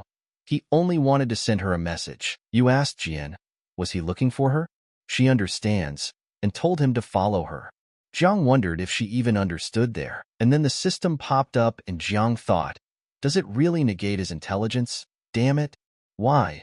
He'd rather die than be destroyed. Jiang said that he was choosing the second option. Walking behind you he smelled a fragrance and realized that it was something precious. You told Baran that since he was looking for her himself, she assumes he wanted something? And then Jiang was thinking about something and didn't hear her. Jiang said that the disciple was apologizing, just that he had just smelled an unusual fragrance and was a little hesitant. Yui said that he was able to pick out any zero particular fragrance from the many plants and flowers in this mirror garden. Jiang said that he also expresses in his spare time some flowers and plants, so with difficulty, but can distinguish. You said that he does have many hobbies. She heard from the master that he also does calligraphy and painting. Jiang realized that plants those sold very quickly, but in the end, he wasn't too keen on it. He was just talking about a few talents no one was interested in. Jiang said that he just happened to do it by chance. It wasn't even worth talking about. He came here because he received orders from the hall master. They hoped to deepen their relationship with the water mirror hall. Jiang said, what Protector Yu said is very true. He will go back and report it to the hall master. You grabbed him and told him he would just walk away? And not even try to challenge the decision? Jiang said, what Defender Yu said was indeed so reasonable that she didn't even have anything to object to. Yui said that after all, it's about refinement, and there's always something about refinement. They can also learn about each other's martial arts. That's normal after all. Jiang thought of telling her to hurry up and marry their hall master. They even think alike. You said, in all the years this defender has been in the contemplation sect, Jiang is the most special. Although he doesn't have great talent, he is positive and optimistic, trying to find opportunities to prove himself. Although she said so, of course the decision is not hers to make. She has to go to the hall master. Jiang said that he had already been in the contemplation sect for 5 years and knew that without a high enough level of skill, taking a position one was unworthy of would only bring suffering and death upon oneself. You said that she understood what Jiang meant, but she was still optimistic about him. So if he needed help in the future, just let him ask. Jiang said that he would then like to go in search of the source of this unusual fragrance and wondered if she could go with him. You said that she agreed. Jiang saw that this victory had been played out perfectly. Now he would be able to see the herbs, and the protective Yu woman was now no longer keeping him on a short leash, plus she had offered her patronage. You asked Jian how about it? Does he want to meet their hall master? The hall master. The guy was surprised. Jiang saw that the system didn't offer any options, so it wasn't that big of a problem. Jiang said, then could she please escort him out? Yui asked, what's so special about this fragrance? What is it that attracts him so much? Jiang said it's nothing special, he's just curious, and this fragrance is something he's never smelled before, which makes him really curious about it. You said that there were not even a few words of truth in his mouth. Immediately, Qin paid tribute to the protector. You asked, is Master Shurtang in place? Qin said yes, and motioned for them both to enter the room. Yui said that there was no hurry. Let her go in first and tell her that she brought a disciple from the Blue Heart Hall, and have her ask if she wants to meet. You told Jian not to say anything stupid when he sees Hall Master Shur.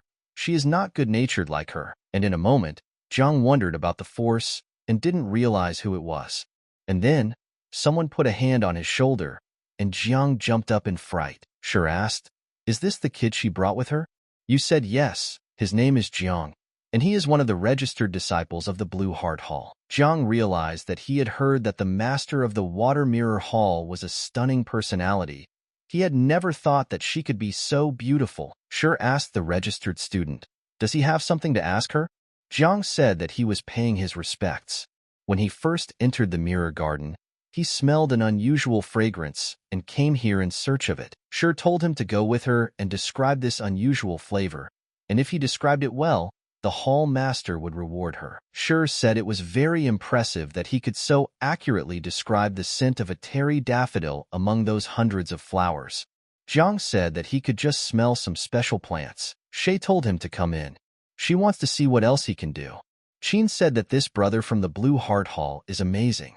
Yui asked her with what. She said that because colored scents can overshadow or conflict with each other, and mirror soda with many flowers and plants. The smells are so mixed and chaotic that the ability to discern the scents within in such a situation is truly impressive. Yui said she really did.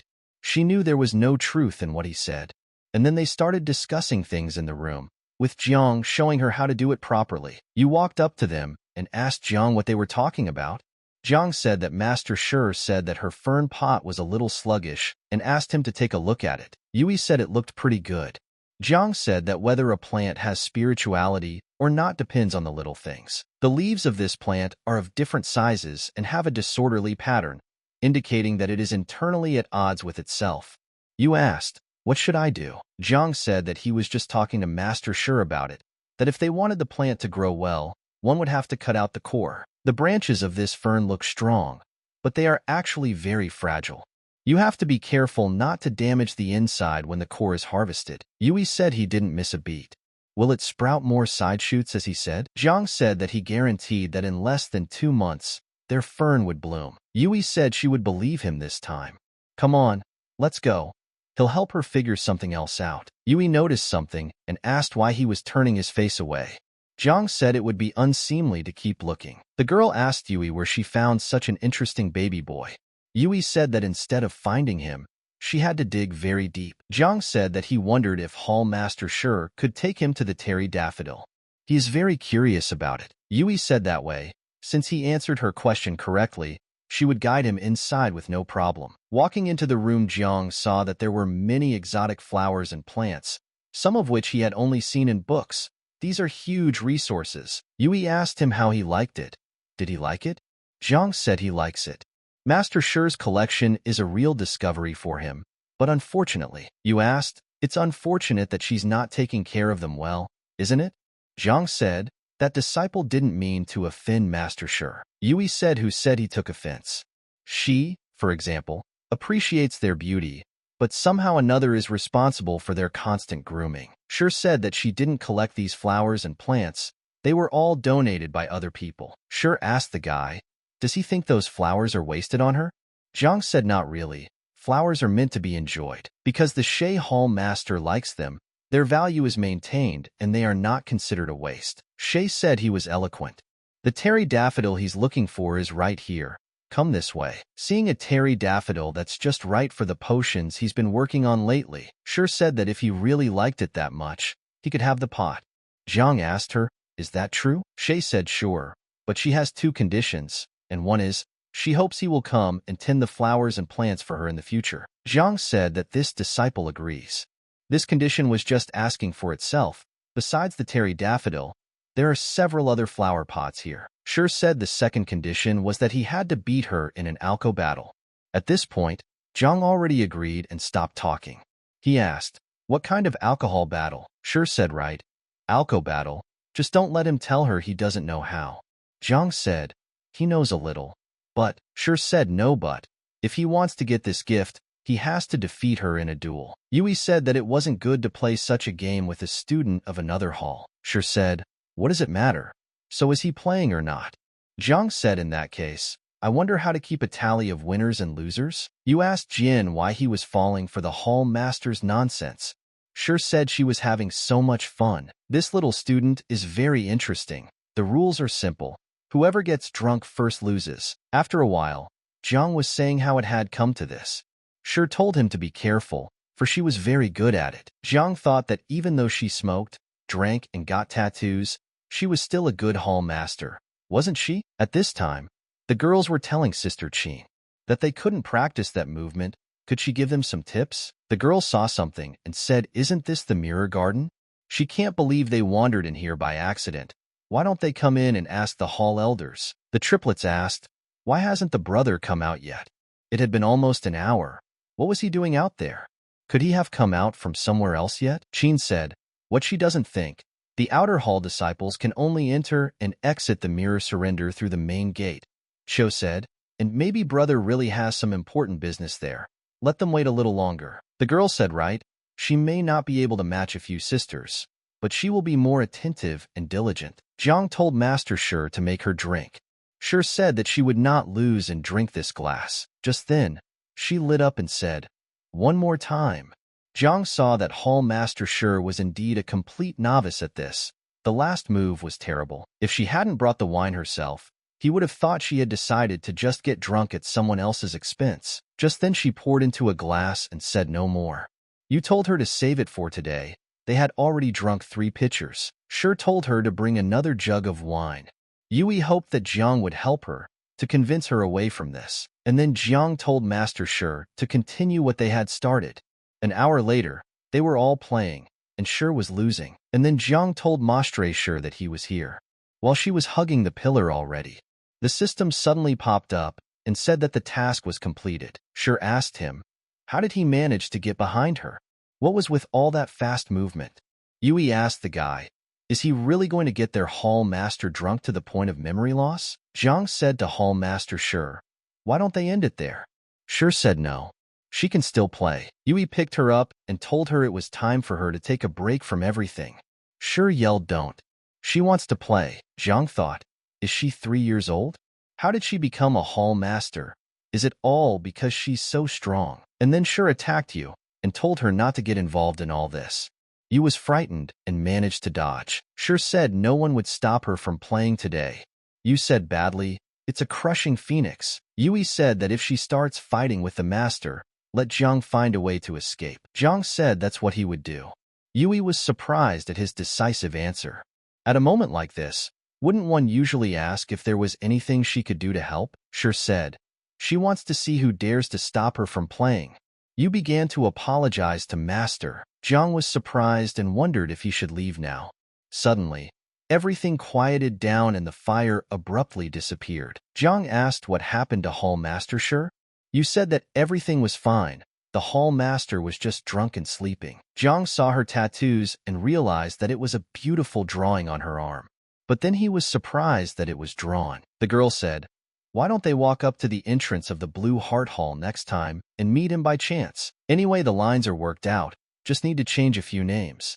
And here the sisters were screaming their support. Qin said for them to forget about it. Surely the elder will scold her.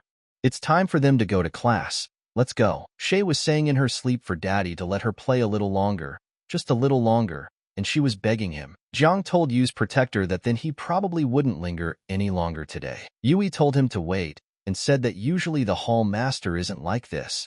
Jiang said he would leave the rest to protector Yui.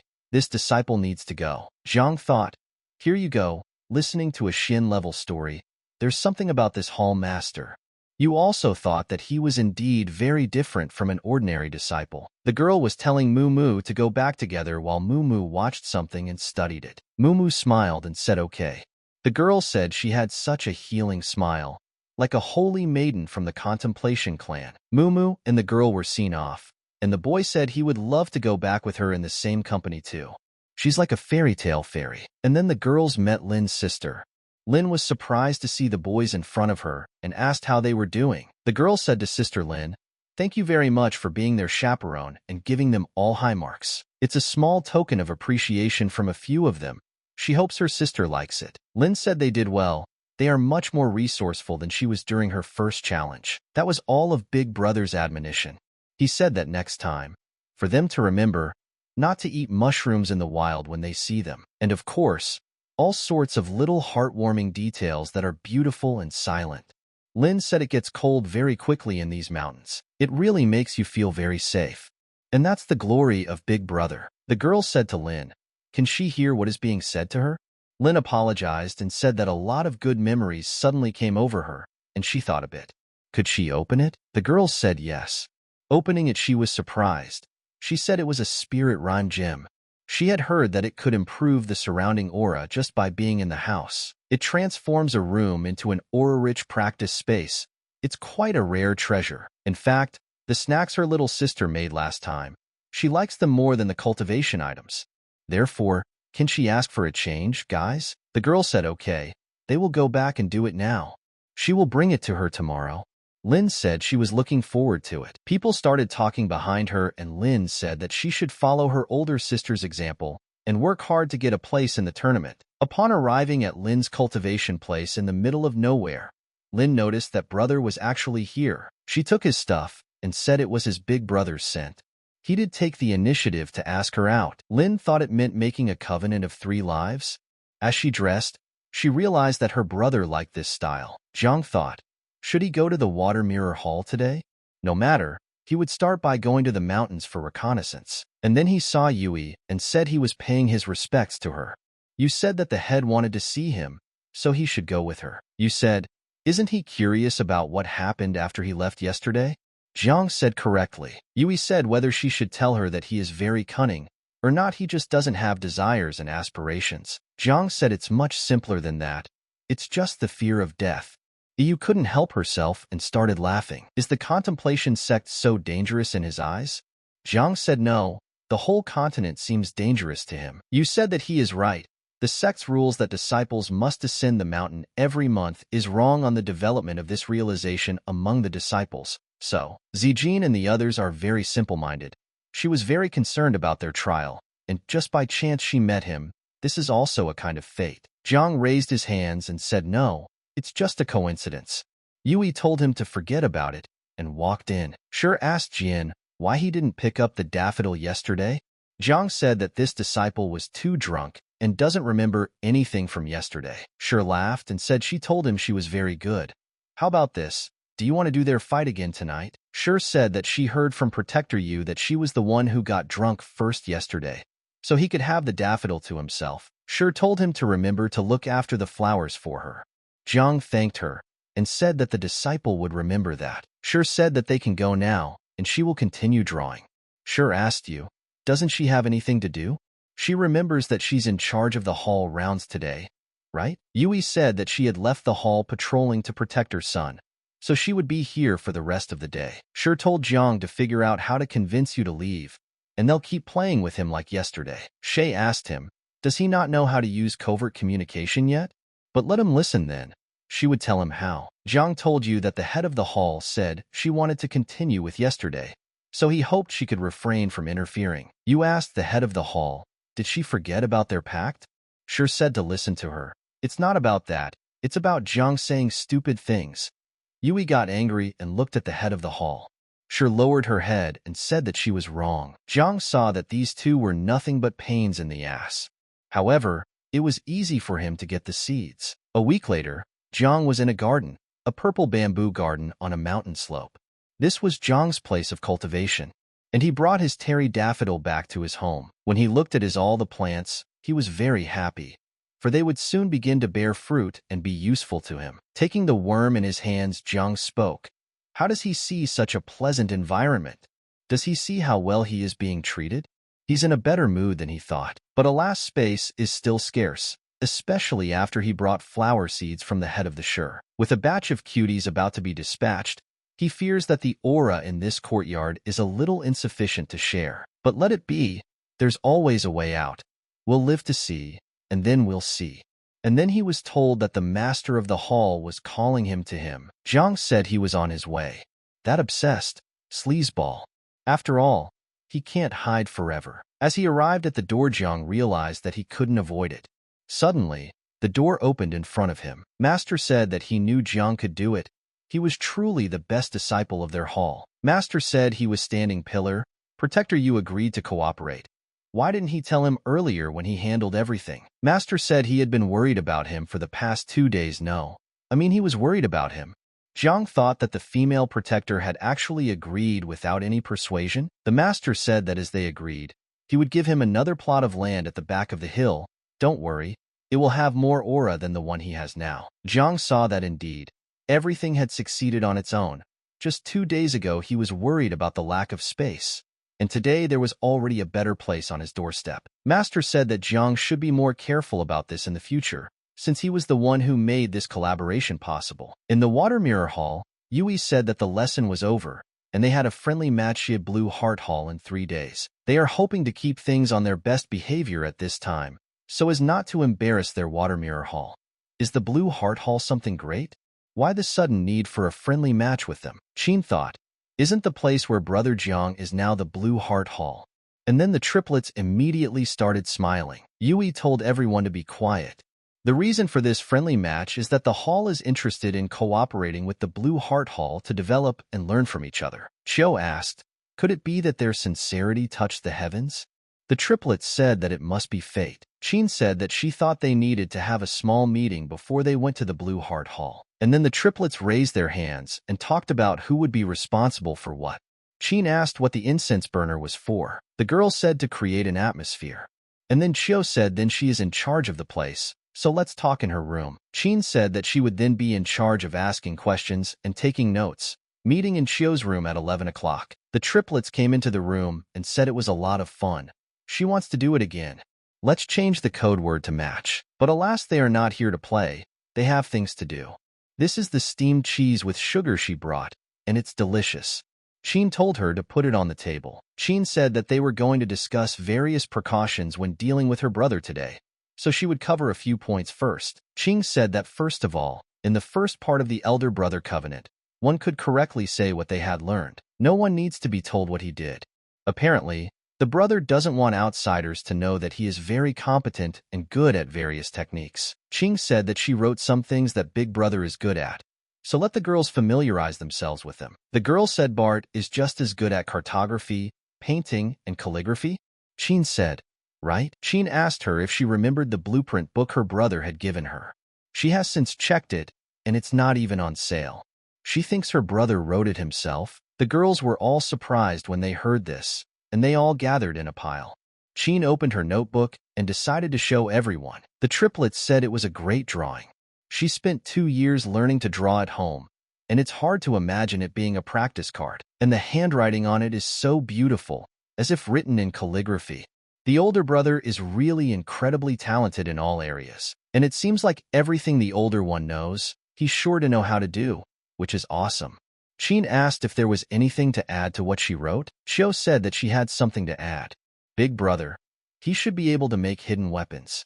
Qin asked, what kind of weapon? In her recollection, Chiu said she was under the influence of medication that night, but the sensation of the smoke covering her 5 senses when her brother rescued her was even more frightening. She later learned that the smoke was released by her older brother, so he's unpredictable in general. 3 days later, they gathered. Qin said that in general, one should never approach a brother or try to greet him in a crowd, nor should one reveal to others, including the teacher, how good a brother was. People were surprised and said that it was Hall Headjong, a Star Sema master. So majestic. The guy greeted everyone and said that he was the master of the Blue Heart Hall, and he would like to meet all the disciples of the Water Mirror Hall. Swordsmanship has reached such a level that one can see the incarnation. What kind of strength must one possess to be capable of such a thing? With such a ferocious sword aura, he must be a very cold person, and he will personally officiate this friendly match today, hoping that both sides can learn something from the sparring. And so the competition begins. Master said that it must have been hard for Protector Yu to gather so many students. You said that it was not a big deal. She was used to it. The master said that in a matter as important as the cooperation between the two halls, there had to be a personal appearance by both masters. The master asked her if she was comfortable sitting in that chair. If it was uncomfortable, he would ask someone to change it for her. Yui said quite convenient. No need to bother. Master asked if the place is suitable for viewing. Does it need to be moved? You told the master that the match has started. The master said okay. He would watch the match first. The guys were saying that this girl looked too pretty, even in the crowd of beautiful students from the Water Mirror Hall. Long live the hall master. Everyone shouted. They can't believe that the hall master was able to agree on the camaraderie of the matches with the water mirror hall. These three students surprisingly look equally cute. His hair is fine, right? Should he change his stance? Does he think he looks good with that sword in his hand? Jiang said that these flowers are divided into hard-leaved and small-leaved types. For example, this cold moonlit night is hard-leaved. The most characteristic feature of hardy-leaved plants is that they have white spots on the surface, or nodule-like growths. Sure asked, was it really a good idea not to go to the friendly match today? Jiang asked, didn't Hall Master Sure also go like that? Shay said she's the master of the hall. That's a privilege. Jiang said then he is also a registered personal disciple then and has privileges. Sure said that he was the only one she had seen who enjoyed the privileges of a personal disciple with such an arrogant face. But that's what she likes about him, little Jiang. How about doing something more interesting while you is away? The guys could see that the hormones emanating from these guys during morning classes today literally saturated the entire air, making him anxious. Jiang thought that if Lu or the girls from the water mirror hall waved at him, also shouted out long time no see brother or something like that, the system alert would just instantly go off. Shay told him to go play. It's going to be a lot of fun. Jiang said that she is a hall master, so she should carry her responsibilities on her shoulders as a hall master. It's not too late to return to Yanfeng. Sure said no way. Not that she wanted to be the head of this hall. Jiang said that he would just find another student then, to play with, and let him come every time. He had things to do. Sure said that they don't even dare to look at her side, let alone play with her. Jiang said he doesn't look either. Jiang told her to behave herself, master. He must continue to teach Xiaoduo how to take care of these flowers. Sure told him to wait for her here, and then she brought him the box and told Jian to see what she had in her hand. Jiang said surprisingly, this is the fruit of a baby's soul. This treasure blooms once every 20 years and bears fruit once every 20 years. It only grows in a few specific places and is occupied by a few powerful forces. Who is Master Sure? Sure said that Jiang doesn't know. It is called baby soul fruit. It can help a person on the verge of life and death. It is a very powerful treasure. Here, look closer. Jiang realized that this scent simply inhaled a feeling of ascension to the heavens. A worthy, excellent material that is rightfully on the treasure list. Sure asked him how did he like it? Jiang said that of course he did. Although judging from the system options, this baby soul fruit is not simple at all, he is determined to get it. After all, his ultimate goal is to make it so that the system never again gives out rewards above basic skills. And then how do you accomplish that? Of course, to become the strongest in the world. A few years ago, when he had just joined the contemplation sect, there could be dozens of system triggers per day. It means that there are fewer and fewer people and things in the contemplation sect that can threaten him. Then, by analogy, once he becomes that strong, that no one else could threaten him, naturally, he would no longer be given difficult options. But how does he get it? Shay said that she knew he liked strange materials. How about this one? She'll give it to him if he has fun with it. The first time they met, Hall Master Sure had run the system once. Then he thought she was just testing it. Sure asked him if he was playing with her or not.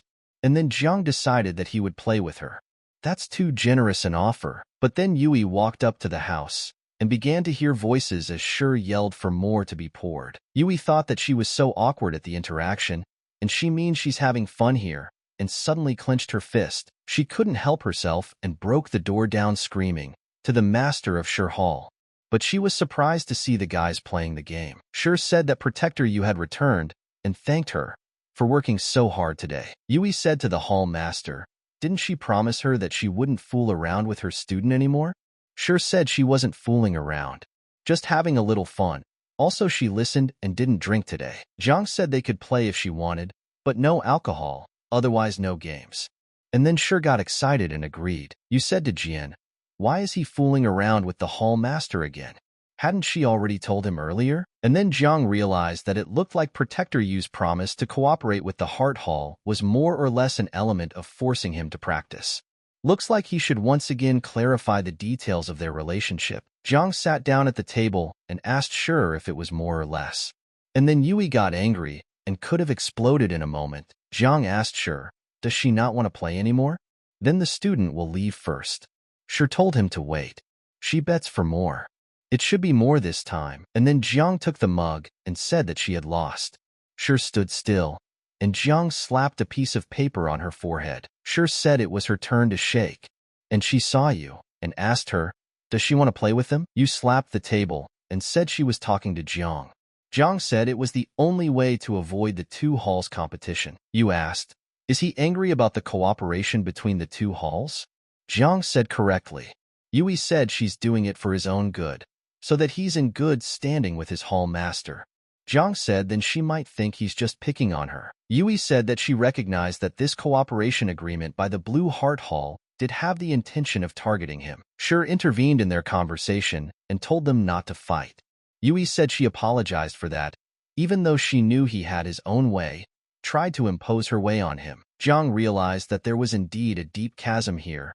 There was a need to clarify the relationship once more, or else she would kill him sooner or later. Jiang smiled and said he wasn't accepting.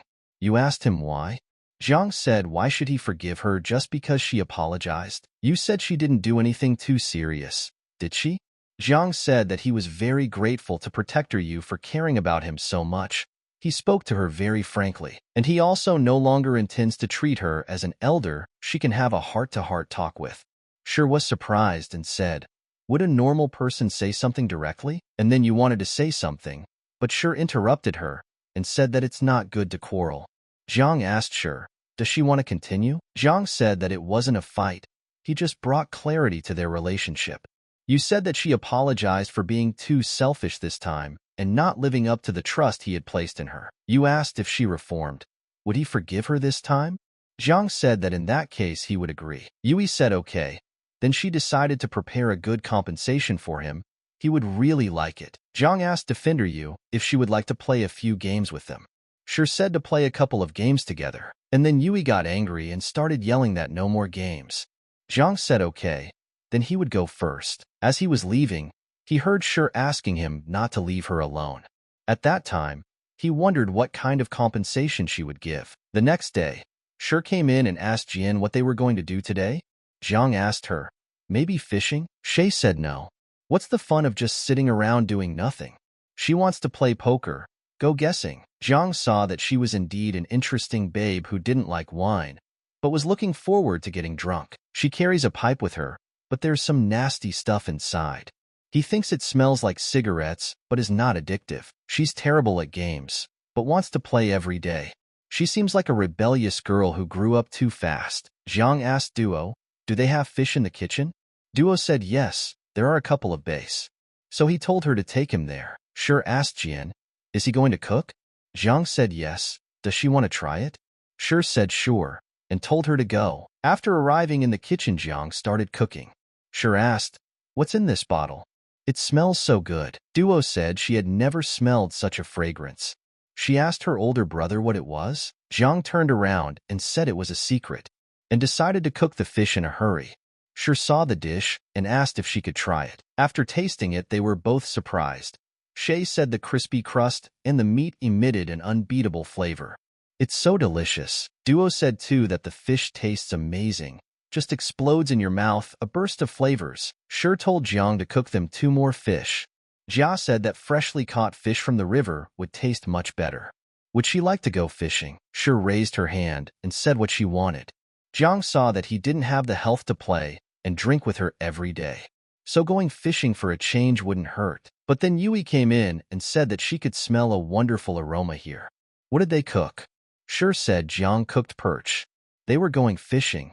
Will you go with them? You thought about fishing. The head of the hall who can't stand still for 5 seconds is going fishing? Jiang asked her if she would join. You said alas, she would love to, but she has something to do later. She pulled out a gift and said it was maidenhair seed. It wasn't easy to get it. Enough to make it up to you? Jiang took her in his arms and rejoiced. He told her that it was enough for him to accept the apology. Yui realized that everyone has their own path.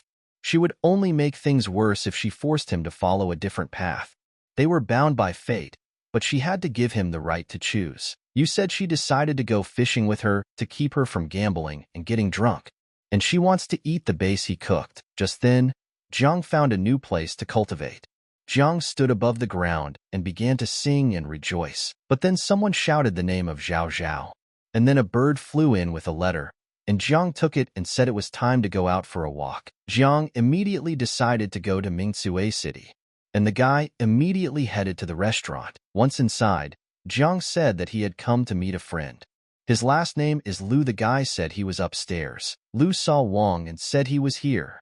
Immediately, the system kicked in. Jiang was surprised that the system didn't want him to reveal the information.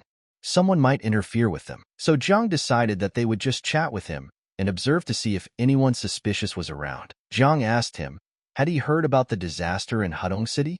Lu asked, what other disaster? Jiang said it was an invasion of locusts. Several people died. They will hope they will be bypassed. Jiang felt that there was someone at the 4th level of the black phase in the inn. Strange. Had he also heard about the treasure in the forest? But what was the point of it? Jiang told Lu that they should get out of here. There's someone in the inn in the black phase. He doesn't know if he came to explore the forest or not. Lu said black phase is in such a wilderness? Jiang said yes. Let him be careful. Now let him tell me what's going on there. Lu said that besides the 2nd level thunder beast they had discovered earlier, the Shin beasts and the 2nd level blood shadow also came into the forest. Jiang said, at last he was right and a great harvest awaits him. Let them rest first and go to the forest around 9 o'clock in the evening. So it was evening and the guys headed into the forest. Jiang saw that there really seemed to be something wrong with the man at the inn. Jiang said for Lu to use the mysterious pneuma to speed up. Lu said he would perform it now. Jiang realized that this man was trying to catch them. He's not using pneuma, but following them secretly. A random passerby wouldn't do that. Under the birch forest, the guy said Kima. For the cultivator headed into the forest. The guy was asked, how strong are they? The guy said that one is at the 9th level of the black phase, and the other is only at the 5th level of the meditation stage. The guy said okay, and report to the boss. The guy told the boss, just as he said, a cultivator at the 9th level of the black phase came here. What should they do? The boss said no coincidences. Soon these beasts would start fighting. The guy told the killer that the boss ordered them killed. The assassin told him to rely on him. The guy told him to just make it quick, so the killer doesn't mock them by pulling organs out of still living bodies like he usually does. They've got a lot of work to do. The killer said that something seemed to have happened. The boy didn't understand why he couldn't sense his presence, and then the guy got a knee to the forehead. The guy was surprised to see Kim. He shouted to the others to come quickly. They had to deal with the intruders. But then the guy saw the beasts and said that although it was dangerous, he had also attracted the attention of 2 beasts in addition to the others. After they arrived during the confusion, they would be able to escape. At this time, Jiang and Lu were getting rid of the others. And then one of them was left behind and started shouting to his siblings. The guy said he would fight him to the death. Jiang said he was reacting as if he was some kind of villain. And then Jiang pulled out his sword and forces said, what is it they took the initiative to contact him? Lu now realized that his older brother was really strong. He killed all those people with the snap of a finger, and Lu was completely useless. But enough of being sad, there was still a long way to go. Jiang told him to take care of the teehole, and for him to find out where they came from. And then Jiang approached the animals and said that no one had allowed them to leave, and ordered them to sit down. Lu told Jiang that they were all from Wash Palace. But this organization is from Anzong Island. And then Jiang told him to take a look. Jiang ran his finger over the corpse and told Lu to smell what it smelled like. Lu said it smelled like hydrangea. Jiang said that this blush had a mixed scent of rose and orchid.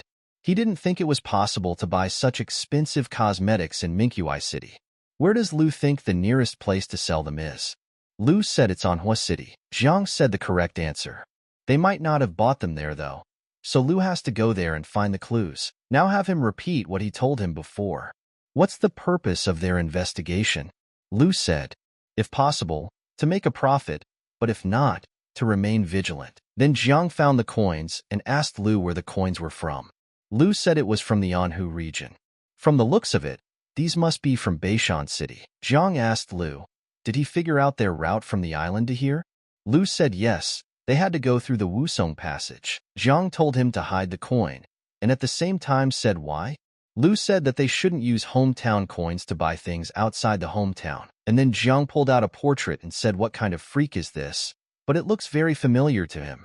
Lu asked, were they looking for him? Jiang said that they were amateurs. They should have burned the painting after viewing it. And then the system gave him a special attribute. The system is so generous this time, all for today. He can see that Lu already likes these beasts. And breathing like unexpectedly didn't get caught. Breathing points are very useful in recovery. You can even regain physical strength with this technique, Lu said, admitting that he desperately wanted to fight them. Jiang thought for a moment and gave him permission. Jiang told the beasts that one of them would fight Lu. If he won, he could leave here unharmed. Jiang was surprised that the beasts had reached the second level but hadn't learned to recognize speech yet. Just then, the beasts got angry and started swearing. Jiang told them to shut up. Jiang told Lu and one beast to fight among themselves. Lu told his older brother that he scared the beast completely. Would he be able to fight him at full strength? Lu said he's too tough. Jiang said if he doesn't defeat him, he will kill him right here. And then the beast turned into a monster. And Jiang said it was a great spirit and ordered him to kill Lu. Lu told the older man to stop and not to anger this beast even more. Jiang looked at him and smiled. And then they stood against each other, and Jiang said to let the fight begin. And then the beast attacked him, and Lu managed to dodge. Lu didn't start to run away and taking a stand, said the beast attacked, and decided to attack in return. Lu sent a few arrows at it, and the beast started growling and got more angry. Lu saw that it was a form of energy concealment his older brother had taught him, very useful. Jiang said that in battle, a cultivator would release a mystical pneuma in every movement. The opponent, by watching it, can predict future actions. The energy concealment formula would mask the pneuma, and the opponent would have no advantage. Lu remembered that the sword that Big Brother made was really cool. Even a level 2 beast couldn't resist it. Jiang asked, and that's all the first disciple in the region could do?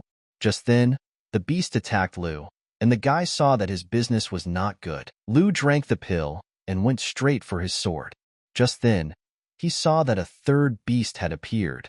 It's too late to dodge. It's too strong. Jiang saw that Lu's affairs were bad and stood up for him, stopping the beast with his hands. He asked Lu, was he scared? But then the beasts all gathered, and Jiang told them to calm down and wait.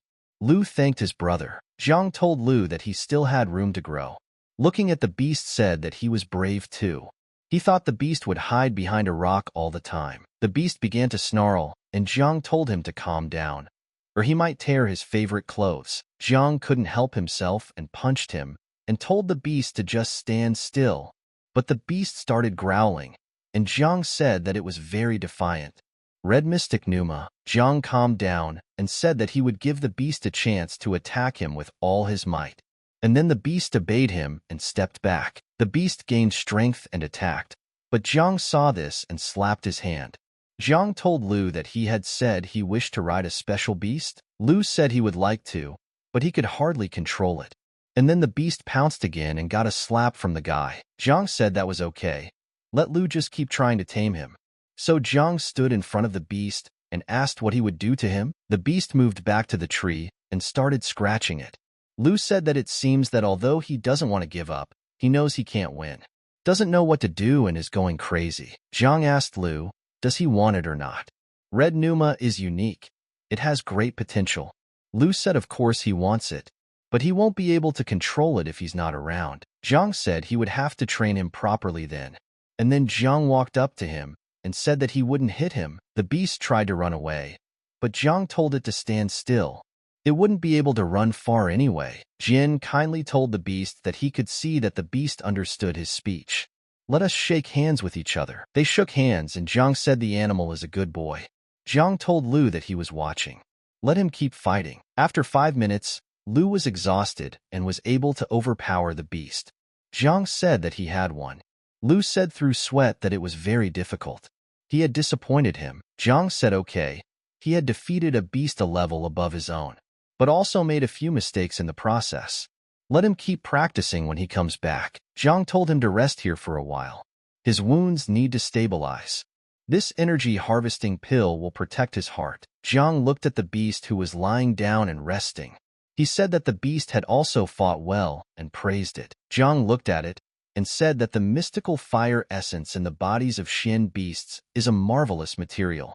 It's a pity that it's too weak to condense. Jiang asked the beast if the heavenly thunder flower had bloomed. The beast walked up to him and showed him with its paw, and understood that this flower could gather the energy of heavenly lightning. If one were to make pills from it, after taking it, one could not only gain thunder resistance, but also thunder power in their attacks. Jiang relented and said he would wait a little longer before they recovered. And it's barbecue time. And then Lu sensed that his older brother Jiang was cooking something, and in a moment, the beasts gathered and drooled. Jiang said that the meat of the soul-eating beast was really delicious, but Jiang didn't share it with anyone and ate it alone. Lu said that the food prepared by his brother was definitely the best in the world. And then Jiang looked at the flower and saw that it was almost ready. And then he almost forgot and told the beast to open its mouth. And Jiang fed it a pill. Jiang told him that he had taken a month's worth of death pills that didn't work right away.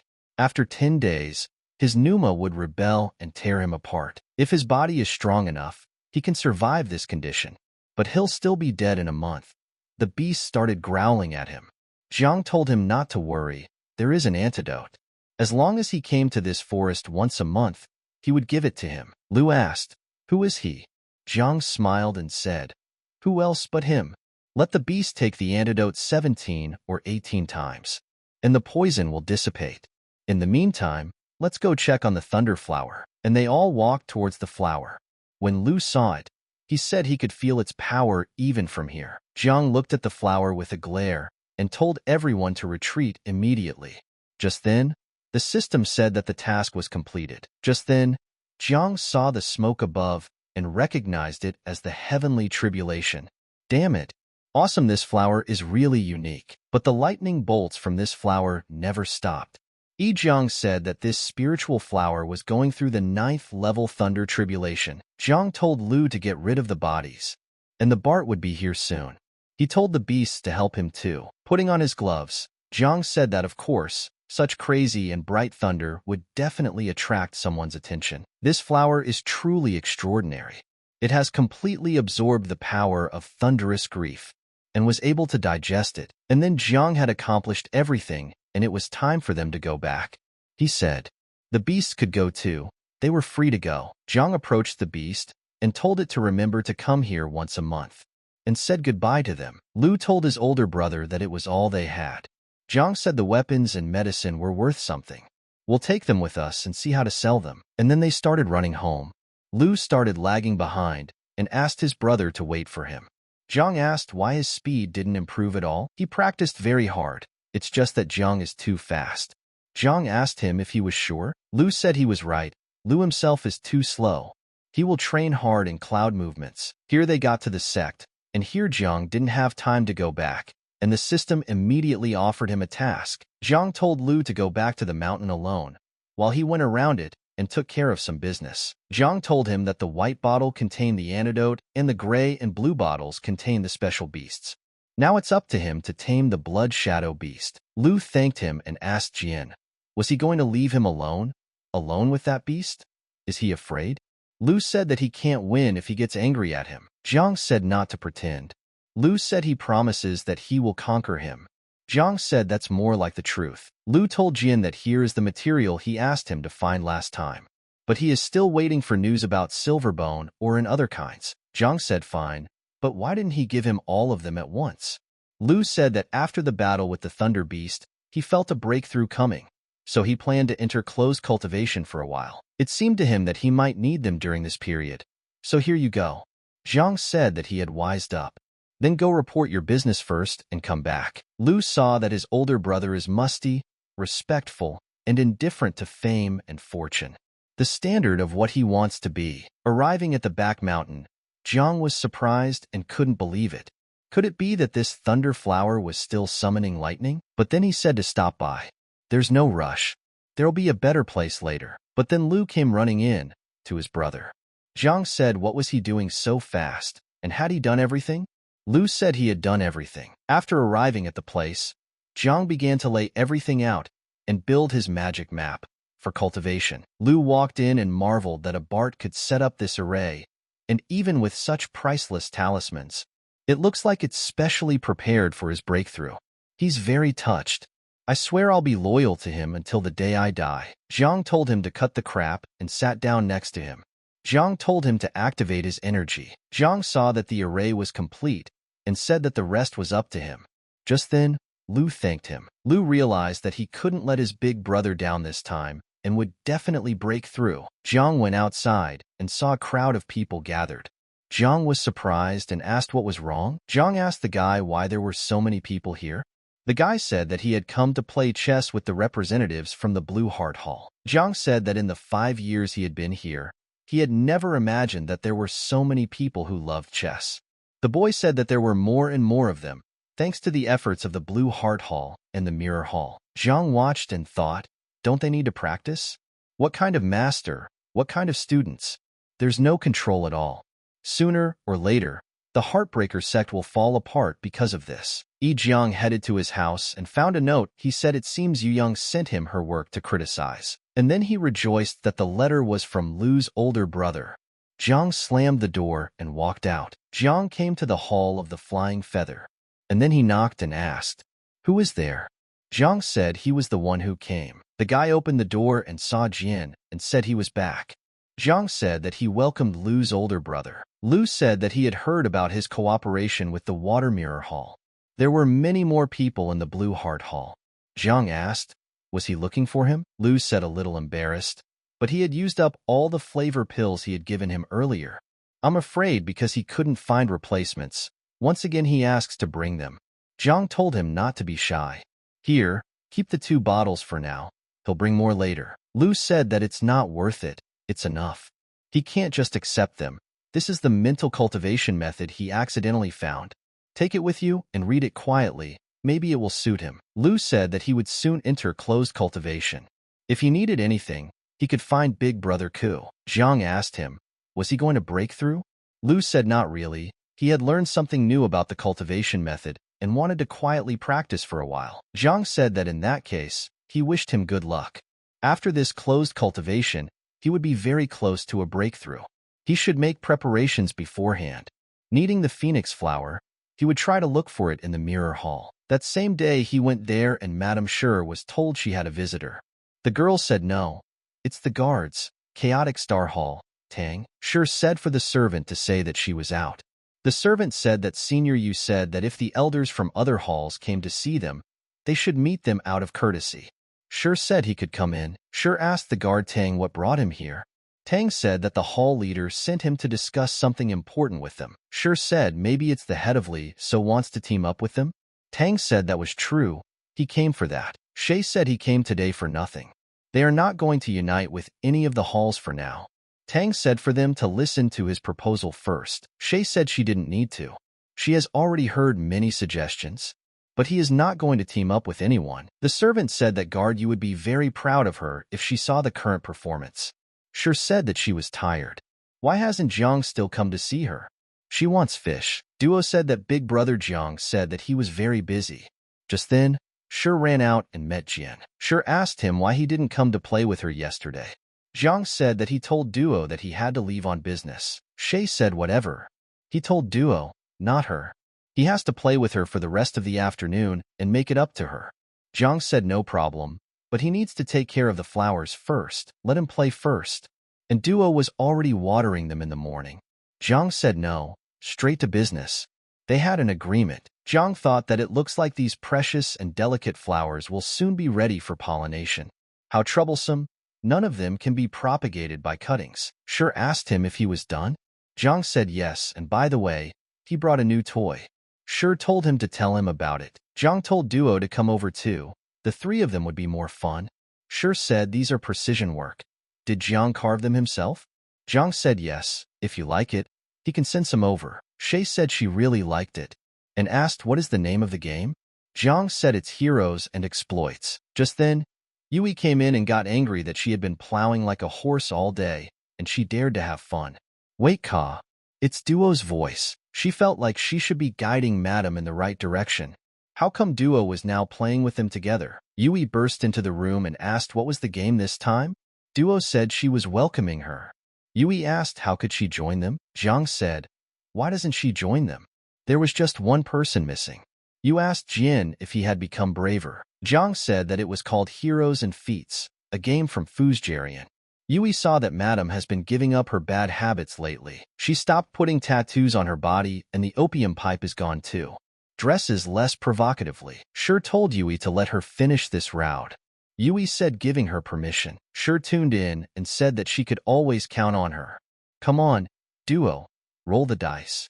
She can't escape. Shay said she needed a 6 and the hero would finally fly away. She shouted that number very loudly. After an hour, Sure said she won and put a piece of paper on Zhang's head.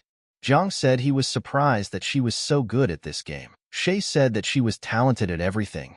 He only won last time because of her pity. Zhang said she was really smart. Sure told them to play one more time.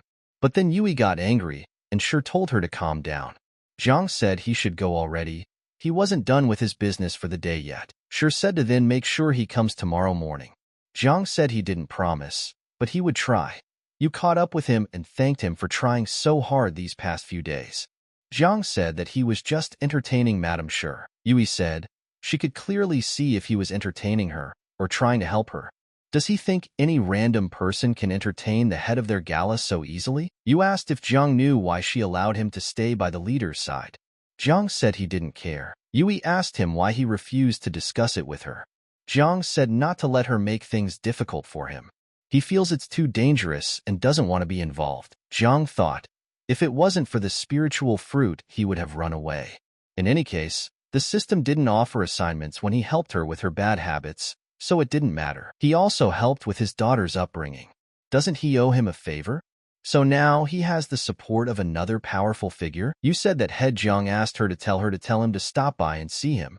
Jin thanked and said see you later. Zhang came to the Purple Garden, the Hall of the Blue Heart.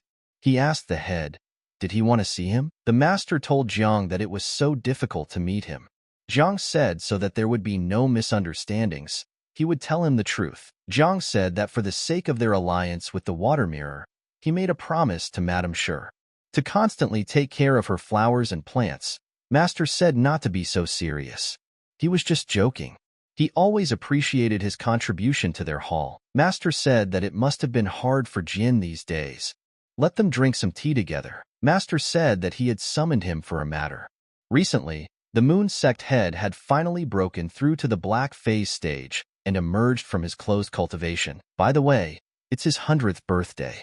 So, he decided to have a lavish feast and invited all the smaller sects to it. Zhang realized that the most important step to become a super cultivator. I'm afraid that the status of the Moon Sect will soon rise very high. Zhang asked, what could he do to help them? Master said that the feast in this case would not be as important as the condition of the young talents. Fighting between the elders is not appropriate.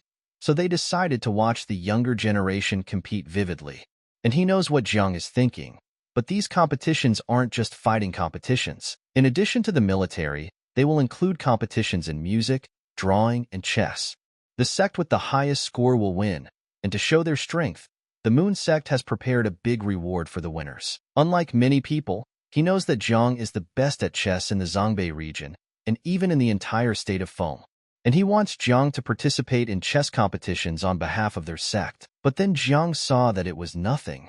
It had been a long time since the Black Phase for refusal. If he refuses, will the sect be destroyed? The Moon Sect is preparing a trap. Zhang said yes. The sect has been training him for years, and he must do his best to repay it. Master said he was so surprised and lost control of his emotions. He always seemed to be too proud and disrespectful of his elders. Zhang asked him not to talk about bad things, and just praise him. Master said that it seems like he misunderstood him before, and he actually considers the sect as a home. Zhang said of course, without the sect, he would have died by now, so would do anything for her. Master said very pleased to hear such a thing. The competition will be held in the middle of September. Despite his success, keep practicing chess. Zhang thought to himself, he has 2 months left. We need to prepare well. Judging by the rewards, I'm afraid that we'll activate more difficult variants of the task if he's not serious. In the Water Mirror room, all the guys gathered outside and asked for the list of participants. And someone was surprised that they were not there. At night, Chiu thanked Jin for saving her in Luoxia City. And may he accept this humble gift from her. Just then there was a knock on her door, and Chiu asked who is there. Qin asked her, is she still awake? Chiu said she was awake. Qin said that she couldn't sleep, so she took a cookie and decided to come over to chat with her. Not bothering you. Chiu told her not to talk nonsense. Of course not. Qin said for her to try. She made them herself. Chiu asked Qin, did she specifically come to comfort her? The Water Mirror Hall published the list of the contestants in the competition. They are all on the list except for her. Qin said that she plays the zither perfectly. Otherwise, Guardian, you won't come and teach her. She is really talented. Chiu said don't console her. In fact, she actually likes practicing martial arts more. But now she's confused. And she really wants to ask Jiang about this dream. What will he say about it? Jiang came to the flower pavilion the next day, and Madame Shi ran out screaming with joy when she saw him. Shi told Jiang that she found out something interesting. Does he want to hear it? Jiang said no, he doesn't want to. Shi told him to tell him what he wants to hear. Jiang said if she's going to tell, then he's leaving. But here Yui was telling her not to, or else he would really leave. You said that everyone has their own beliefs. Right, Jiang? Shi said it's just good news. Shay asked him where he was going. Then, let them play something better. And then Yui told her not to fool around. Shay told him to get the game out. I'm sure she'll win today. Jiang said he had some business to take care of first. Shi begged him to let them play first. Just then, Yu walked in, and Shi said that they had just started. Yu asked Jian, did he agree to go to the competition held by the Moon Sect? Jiang said he agreed. Yu asked him why. Why did he suddenly agree? Jiang said that as a member of the sect, it's his duty to protect his part of it. Yui said that if someone else had said that, she wouldn't have believed it. But he never took the initiative unless the sect was on the brink of disaster. Jiang said that she was wrong about him. He refuses to participate anywhere just because he is too weak. But now it's about chess, which he is confident in. Shi said that he's definitely going to participate in the junior competition.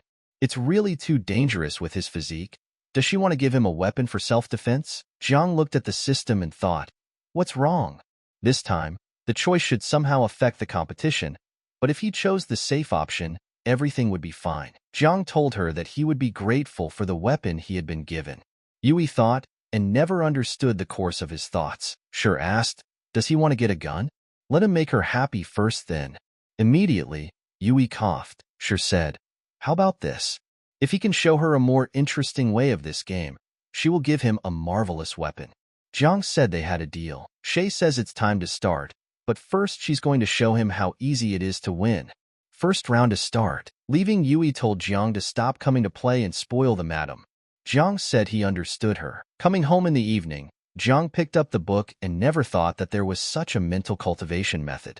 It said that it could absorb spiritual energy from everything and channel it into the body in the form of mystic energy, until it completely restructures the body to the point where it automatically absorbs spiritual energy or produces it on its own. Senior brother Lu knew that the sect's techniques weren't suitable for him and had purposely found something completely different. So, he believes that a technique different from the sect's techniques will allow him to break through. He is the one he respects the most. And then Jiang started to hear sounds in the room and thought, if it's not knocking but throwing stones at the door, then it's Lin coming. Opening the door, he saw a girl. She said hello to him and asked if he knew the Lunar Sect's junior sect competition. Jiang thought that it seems like the topic of competition is the hottest topic in the sect. The girl said that their leader advised them to pay special attention to it. In addition to the martial competition, she will also take part in calligraphy. It's hard for her to ask for it, but can't Jiang teach her? Jiang didn't understand what was wrong with the system. Why saying no to her wasn't the safest option? It seems like it would be an extremely dangerous event. It would be worth being extremely careful. Jiang asked her what she was going to pay with. The girl was surprised that he didn't refuse to help. Besides, he gave such a verbose answer. The girl said that she promises that she will give a reward that is sure to satisfy him, but might give some time to think of better options. Jiang didn't talk to her anymore and threw a note right into her hands. The girl said she would be on time. The girl thought it was a date, and afterward they promised to love each other. Or will he propose to her? Then what kind of dowry should she prepare? But Daddy might not agree. The girl put the fact that his father would be okay with their marriage, and eventually he would agree. The next morning, Jiang headed to the mirror hall, and on the way, he met Duo, who was cleaning the courtyard. Jiang asked Yu, is she having guests? Yui said yes, it's a disciple from the Red Cloud sect. So he headed towards the flowers and thought about that sect. Sure said that she wanted to send a reliable disciple back with her. But he's busy. Even she, the head of the hall, can't demand that of him. The girl said there was no need for formalities. It's not the first time she's been back, so there's no need for security. Zhang saw her and thought that this lady was the reason for the black phase level reward, and told the girl that they would end it there then. The girl thanked her for her concern and said she was leaving. Sure asked Jian, he's sorry, right? She wanted to send him back with Choyang.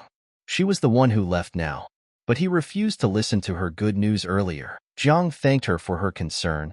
He was just unlucky.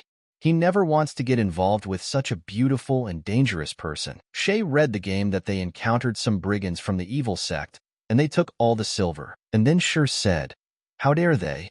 Her chain fairy is so strong. She can easily defeat them. Jiang said, rules are rules, there's no way without them. Sure asked, can they take less money? Jiang said no, no option. Do they continue or not? Sure didn't resist for a long time and agreed with him. And then Yui walked in and asked, are they playing games again? Jiang stood up and greeted her. Yui asked him, where does he get these games from?